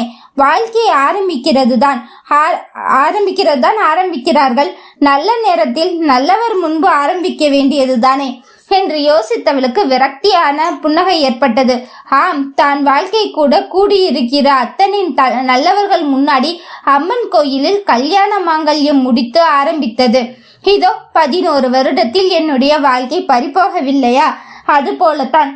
சரி, எப்படியோ செய்து கொள்ளட்டும் என்று தன்னுடைய அறைக்கு வந்தவளுக்கு தீனா அமர்ந்து எங்கோ வெறித்து கொண்டிருப்பது தெரிந்தது. இந்துவுக்கு உள்ளுக்குள்ளே ஆற்றாமை பொங்கி அழுகையாகியது. ஒருவேளை வெளியில் நடந்ததெல்லாம் கேட்டிருப்பானா, இல்லை பாதி தூக்கத்தில் எழுந்து உட்கார்ந்திருக்கிறானா என்று யோசித்தவளுக்கு ஒன்றும் பிடிபடவில்லை. நேராக அவனை கண்டுகொள்ளாதது போல் குளிக்க தேவையானதை எடுத்துக்கொண்டு தூங்கு தீனா, இன்னைக்கு சண்டே தானே, நான் குளிச்சுட்டு வந்து டீ போட்டுட்டு எழுப்புறேன் என்று குளியல் அறைக்குள் நுழைந்து கொண்டாள். அழுது பயனில்லை என்பது புத்தியில் உரைத்தாலும் காதலின் துரோகம், அவமானம், இதை ஏற்றுக்கொள்ள முடியவில்லை அவளால். குளித்து முடித்து வழக்கம் போல் வெளியே வந்தவளுக்கு பொண்டாட்டி இறந்தால்தான் ஆண் புது மாப்பிள்ளை என்று கூறுவார்கள். ஆனால் தான் உயிரோடு இருக்கும் பொழுதே புது மாப்பிள்ளையாக கிளம்பி வந்து சோபாவில் அமர்ந்திருக்கும் தன் கணவனை பார்க்க ஆத்திரம்தான் வந்தது. அதிலும் அவன் அலைபேசிகள் யாரிடமும் பேசிக்கொண்டே தன்னை சம்பாஷையில் கூப்பிட்டு டீ வேண்டும் என்று கையசைவில் கூறிய கணவனை இப்பொழுதே இங்கே வெட்டி கூறு போடும் எண்ணமும் ஆத்திரமும் சேர்ந்தே வந்தது. இந்துமதி அடுப்படைக்குள் சென்று டீ போட்டு கொண்டிருக்கும் நேரத்தில் சங்கீதாவும் கிளம்பி தன்னிடம் இருக்கும் புது புடவையொன்றை கட்டி கொண்டு வந்து நின்றாள். அவளை பார்க்க கோபத்தை அடக்குவது பெரும்பாடாக இருந்தது. இவ்வளவு நாள் தாவணியில் சுற்றி கொண்டிருந்தவள் இன்று புடவை அணிந்து தன் உடன் பிறந்த அக்காவின் வாழ்க்கையை கெடுக்கிறோமே என்ற குற்ற உணர்ச்சி இல்லாமல் வந்து நிற்பவளை என்ன சொல்லுவது? ஃப்ரிட்ஜை திறந்து பூவை எடுத்து தலை நிறைய வைத்துக் கொண்டு அடுப்படிக்குள் நின்று விட்டாள். ஏற்கனவே தீனா உறக்கம் கலைந்துதான் அமர்ந்திருந்தாள். அவன் பல் துலக்கி விட்டு காலை கடன்களை முடித்து கொண்டு அவனும் ஹாலுக்கு வந்து விட்டான். படுக்கையின் பக்கத்தில் யாருமே இல்லை என்ற அரவம் தெரிய அவர்களுடைய 2 வயது குழந்தை திவ்யாவும் தட்டு தடுமாறி நடந்து வந்து ஹாலின் சோபாவில் அமர்ந்து டிவி பார்த்து கொண்டிருக்கும் தந்தையின் மடியில் ஏறி மீண்டும் படுத்து கொண்டாள். பரிவாக அவளுடைய தலையை தடவி கொடுத்து அமர்ந்திருந்தான் சுரேஷ். இந்துமதி அனைவருக்கும் தேநீர் கலந்து எடுத்து வந்த பின் தெம்பாக தேநீர் குடித்துவிட்டு நேரத்தை கடிகாரத்தில் பார்த்துவிட்டு இந்துமதியிடம் காலையில் இட்லியும் கேசரியும் செய்துவிடு என்று பணிந்துவிட்டு சாமி அறைக்குள் சங்கீதாவை அழைத்து சென்று இந்துமதி கோர்த்து வைத்திருந்த மஞ்சள் கயிறை எடுத்து சங்கீதாவுக்கு அணிவித்து பின்பு 3 முடிச்சுகள் போட்டு குங்குமத்தை நெற்றியிலும் வைத்துவிட்டு மீண்டும் ஹாலுக்கு வந்து தன்னுடைய மகளை எழுந்து நிற்கும்படி பணிந்து பின்பு அவளின் காலில் விழுந்து இருவருமாக ஆசீர்வாதம் வாங்கினார்கள். திவ்யாவிற்கு ஒன்றும் புரியவில்லை. பாவம், அவள் சிறுமியாயிற்றே. கீழே அமர்ந்து தந்தையின் தலையில் தாளம் போட்டு சிரிக்க ஆரம்பித்தவளை தூக்கி தட்டாமலை சுற்றினான் சுரேஷ். அடுப்படிக்குள் கண்களில் கண்ணீர் வழிவது கூட தெரியாமல் கேசரி கிண்டி கொண்டு நிற்கும் அன்னையை எட்டி பார்த்தான் தீனா. பின்பு இவர்களின் முகத்தில் இருக்கும் சந்தோஷத்தையும் பார்த்தான். ஒருவர் கண்ணீரில் இன்னொருவர் சந்தோஷம் கொள்கிறார்கள் என்பது மட்டும்தான் அவனுக்கு புரிந்ததை தவிர அதை தாண்டி வேறு எதுவும் அந்த வயதில் தோன்றவில்லை. ஆனால் இனிமேல் தன் அன்னைக்கு கண்ணீர் மட்டுமே சொந்தம் என்பது அந்த வயதில் கூட அவனுக்கு புரிந்தது. எந்தவித குற்ற உணர்ச்சியும் இல்லாமல் திருமணம் முடிந்து விட்டது என்று கிச்சனுக்குள்ளே வெகு உரிமையாக நுழைந்து, நான் இன்று சமைக்கிறேன் என்று உன் புருஷனை மட்டுமல்ல இந்த வீட்டையும் நான் பங்கு போட தயார் என்பதை சொல்லாமல் சொல்லிவிட்டாள் சங்கீதா. ஆனால் அது அவ்வளவு சுலபம் இல்லையே. காலை உணவை உண்ட சுரேஷ் சங்கீதாவை அடிக்கவே கை ஓங்கிவிட்டான். சாப்பாட்டின் சுவை அப்படி. இனி சமையலறை பக்கம் செல்லவே கூடாது என்று கட்டளையிட்டு அவளின் உரிமை இரவு படுக்கையில் மட்டும்தான் என்னும் விதமாக பேசியது சங்கீதாவின் வக்கிர மூளையை சலவை செய்தது. பின்பு 2 மனைவிகளிடம் கூறிக்கொண்டு தன் நண்பனை பார்க்க சென்றான். அவனுடைய நண்பர்களுக்கு சங்கீதாவை பற்றி ஏற்கனவே சொல்லி இருந்தான். திருமணம் செய்ய போவதாக சொல்லி இருந்ததால் நண்பர்களே சிலர் வாழ்றாண்டா என்று புகைச்சலோடு கடந்து விட்டார்கள். சிலர் ட்ரீட் குடுடா என்பதோடு கடந்து விட்டார்கள். இன்னும் சிலரோ இந்துமதியை பற்றி விளக்கி கூறி அவனுக்கு புத்தி அறிவுரைகள் சொல்வதற்கே சென்றார்கள். ஆனால் அவன் காதில் எதுவும் ஏறவில்லையே. சுரேஷிற்கு ஒரு உயிர் நண்பன், சிறுவயது முதல் இன்றளவு ஒன்றாகவே சுற்றி திரியும் நண்பன் அவன்தான். இந்துமதிக்கும் சுரேஷுக்குமான காதலுக்கு தூதுவனாகவும் இருந்தான். கல்யாணத்திற்கு துணை மாப்பிள்ளையாகவும் வந்தான். அவனிடம் சொல்வதற்கு தான் சுரேஷ் மிகவும் பயந்தான். ஆக இன்னும் வேற வழி இல்லையே, இந்துமதி கூறிவிட்டார். இவ்வளவு நாள் இருந்த நட்பு கெட்டு போய்விடுமே என்ற பயத்தில் தான் சுரேஷ் கூறினான். அந்த நண்பன் எவ்வளவோ கூறியும் இவன் கேட்டுக்கொள்ளவே இல்லை. அப்பொழுது அவன் கடைசியாக ஒரு வார்த்தையை மட்டும் கூறிவிட்டு சென்றான். இப்போ உனக்கு என்னடா பிரச்சனை? பிசிக்கல் நீடு தான் அப்படின்னா எனக்கு தெரிஞ்சு நிறைய கைனகாலஜிஸ்ட் டாக்டர் இருக்காங்க. நான் தங்கச்சியை கூட்டிட்டு போறேன். போய் அவளுக்கு ஃபுல் பாடி செக்அப் பண்ணி சத்து டேப்லெட் எல்லாம் வாங்கி கொடு. உன்னோட தேவைக்கேத்த மாதிரி பாத்துக்கிறோம். அது வரைக்கும் கொஞ்சம் அவளை லவ் பண்றதுக்கு நீ முயற்சி பண்ண. இத்தனை வருஷமா லவ் பண்ணி போராடி உன் வீடெல்லாம் எதிர்த்து வந்து தானடா கல்யாணம் பண்ணிக்கிட்ட. உனக்கு உன் பொண்டாட்டிய லவ் பண்றதுக்கு நான் சொல்லி கொடுக்கணுமா? பிசிக்கல் நீடுக்காக நான் இன்னொருத்திக்கிட்ட போறேன், அதுக்காக என் பொண்டாட்டி மேல காதல் இல்ல அப்படிங்கறது எந்த வகையிலயும் நான் சொல்லலடா. இப்பயும் என்னோட காதல் அப்படின்னா அது இந்து மட்டும்தான். அந்த காதல் இன்னொருத்திக்கு கண்டிப்பா சொந்தமாக போறது கிடையாது.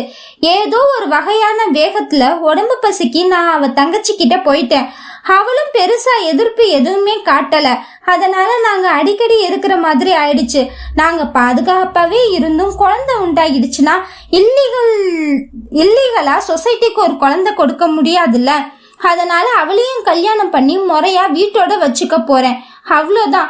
ஆனா என்னோட காதல் எப்பவுமே இந்துதான், அது எப்பயும் மாறாதுடா. மச்சி, நீ சொல்றது ரொம்ப வேடிக்கையா இருக்கு. காதலும் காமமும் வேற வேறன்னு சொல்றது எப்படி இருக்கு தெரியுமா? உடம்பும் உயிரும் வேற வேறன்னு சொல்ற மாதிரி இருக்கு. உடம்புக்குள்ள உயிர் இருந்தாதான்டா அந்த உயிருக்கு மரியாதை, அந்த உடம்புக்கும் மரியாதை. அது போலதான் காமமும் தன்னோட காதலிக்கிட்டையும் மனைவி கிட்டையும் காட்டும் போது மட்டும்தான் அது பொக்கிஷமாகவே நல்லதாவும் இருக்கும். மச்சி, நீ சொல்றதெல்லாம் என் மனசுக்கு புரியாம இல்ல. அதை தாண்டி என் மூளை சங்கீதா கூட நைட் ஆனா என் ஆசைக்கு என் உடம்புக்கு அவ தேவைப்படுறாடா. அது ஏன்னு இப்ப வரைக்கும் என்னால கண்டுபிடிக்கவே முடியல. அது எதுனாலன்னு நான் கண்டுபிடிக்கவும் விரும்பல. எது எப்படியோ, என்னதான் தாலி கட்டி அவளுக்கு முறையான அந்தஸ்து கொடுத்தாலும் என் மனசுல பொண்டாட்டி காதலி அப்படின்னா அது இந்து மட்டும்தான். உனக்கு என் நிலைமையை எடுத்து சொன்னா உனக்கு புரியுமான்னு தெரியல. ஆனா என் மனசு மூளையும் ஏதோ ஒரு போராட்டத்துல நடத்திக்கிட்டு இருக்குது. பகலெல்லாம் இந்துன்னு அவ காலடியில விழுந்து கிடக்கணும்னு தோணுது. ராத்திரி ஆச்சுன்னா அப்படியே சங்கீதா பக்கம் போக தோணுது. அவ கூட தான் இருக்க தோணுது. ஏன் எனக்கு புரியல. நான் எனக்குன்னு ஆராய்ச்சி பண்ணவும் விரும்பல. இலவசமா ஒண்ணு கிடைக்குது, அதை நான் யூஸ் பண்ணிக்கிட்டேன், அவ்வளவுதான். சரி மச்சி, இது ஓ முடிவு, ஓ வாழ்க்கை. இதுக்கு மேல உன்னை வற்புறுத்தவோ உன் மனசை குழப்பவோ விரும்பல. ஆனா ஒன்னே ஒண்ணு மட்டும் சொல்றேன். எப்படி 10 ரூபாய் சம்பளத்துல வேலைக்கு சேர்ந்த நீ இந்துவை பார்த்ததுக்கு அப்புறம் தான் உழைக்கணுங்கிற எண்ணத்துல 100 ரூபாய்க்கு வந்த, அத படிப்படியா 1000 ரூபாய்க்கு மாத்துன உன் உழைப்பால. எப்போ இந்துமதிய தொட்டு தாலி கட்டி உன் மனைவியா மாத்துனியோ அப்புறம்தான் இத்தனை செல்வாக்கும் இத்தனை வசதி வாய்ப்பும் உனக்கு வந்துச்சு. எதுக்கும் பஞ்சம் இல்லாம 4 பேருக்கு இலவசமா கொடுக்கற அளவுக்கு நீ உயர்ந்து நிக்கிற. அதுக்கு எல்லாம் முதல் காரணம் இந்துவை தொட்டதுதான். அதே மாதிரி இப்ப நீ சங்கீதாவை தொட்ட. இனி உன்கிட்ட இருக்கிற அதிர்ஷ்டம், காசு, செல்வம், அழகுன்னு எல்லாமே ஒவ்வொன்னா உன்னை விட்டு போகும். கண்டிப்பா அப்பையும் கடைசி வரைக்கும் இந்துவும் உன் பிள்ளையும் தான் உன் கூடவே இருக்கும். ஒருத்திய தொட்ட நீ வாழ்க்கையில ஜெகஜோதியா இருந்த மன்னராட்சி புரிஞ்சுக்கிட்டு இருக்க. அதே மாதிரி இன்னொருத்திய தொட்டிருக்க. பிச்சைக்காரனோட கேவலமா நீ நாலு பேரால நடத்தப்படுவ. இத நான் உனக்கு சாபமா கொடுக்கல, ஒரு நண்பனா நீ கஷ்டப்பட போறத பார்க்க முடியாம தான் சொல்றேன். அதுக்கு மேலேயும் உன் விருப்பம். இதுக்கு மேல எதையும் மாத்தவும் முடியாது. ஆனா கடைசி வரைக்கும் எப்படி இந்து உன் கூடயே இருப்பாங்கிறது உறுதியோ அதே மாதிரி நானும் கடைசி வரைக்கும் உன் கூடவே இருப்பேன். உனக்கு ஒரு கஷ்டம்னா உனக்கு முன்னாடி நான் வந்து நிற்பேன். ஆனா அது வரைக்கும் நீ சங்கீதாவை தொட்டது தப்புன்னு உணர்ற வரைக்கும் உனக்கும் எனக்குமான பேச்சுவார்த்தை இல்ல. இதுவே நம்மளோட கடைசி சந்திப்பு. மூச்சு விடாமல் பேசிய சுந்தர் திரும்பி கூட பார்க்காமல் சென்று விட்டான். அன்றிலிருந்து இன்று 1 வருடங்கள் ஆகிறது. இன்றளவும் காணவோ பேசவோ முயற்சி செய்யவில்லை. ஆனால் மறைமுகமாக இந்துமதியும் அவளின் பிள்ளைகளும் நல்லா இருக்கிறார்களா, எந்த குறையும் இல்லாமல் இருக்கிறார்களா என்பதை விசாரித்துக் கொண்டும் கண்காணித்துக் கொண்டும் தான் இருக்கிறான் சுரேஷின் உண்மையான நண்பன் சுந்தர். என்ன மக்களே, அத்தியாயங்கள் கேட்டாச்சா? உங்களுக்கு எந்த குழப்பமும் இல்லையே? கதை வந்து 2 விதமான குடும்பங்களை சுத்துனது மக்களே. ஆனந்தி, அர்ஜுன், அபி, ஸ்மித் அவங்கெல்லாம் ஒரு வகையான குடும்பம். இன்னொரு வகையான குடும்பம் சுரேஷ், இந்துமதி, சங்கீதா. அவங்க இந்த ஆனந்தி, அர்ஜுன் எல்லாமே பேய் ஆவியினால பாதிக்கப்பட போறவங்க. சுரேஷ், இந்துமதி அவங்க வந்து செய்வினையினால பாதிக்கப்பட போறாங்க. ஆனா இவங்க 2 பேருமே பாதிக்கப்படுறதுக்கு முக்கியமான காரணம் சுந்தரமூர்த்தி தான். இந்த 2 குடும்பமும் சேர்ந்து சுந்தரமூர்த்திய அழிக்குதா, இல்ல சுந்தரமூர்த்தியால இந்த 2 குடும்பமுமே சதஞ்சு போகி இருக்க போகுதா அப்படிங்கிறத வரும் வாரங்கள்ல கேட்டு தெரிஞ்சுக்கோங்க. இப்படி தொடர்ந்து இந்த நாவலை கேட்பதற்கு கிவி நாவல்ஸ் சேனலை மறக்காம சப்ஸ்கிரைப் பண்ணிக்கோங்க. கூடவே பெல் ஐக்கானையும் கிளிக் பண்ணிக்கோங்க. ரொம்பவே பிடிச்சிருந்தா லைக்கும் ஷேரும் பண்ணுங்க மக்களே. அப்புறம் இந்த கதை எப்படி இருக்கு, இந்த மாதிரி நம்மள டே டு டே லைஃப்லயும் இந்த மாதிரி ஏதாவது பார்த்திருப்போம், அதை பத்தி நீங்க சொல்ல விரும்பினா கமெண்ட்ல சொல்லுங்க. தென் HYPE ஹைப் அதை வந்து மறக்காம கொடுத்து உங்களோட அன்பை எனக்கு தெரியப்படுத்தணும்னு கேட்டுக்கிறேன். மறுபடியும் அடுத்த அத்தியாயங்கள்ல சந்திக்கும் வரை ப்ளீஸ் ஸ்டே டியூன்ட்.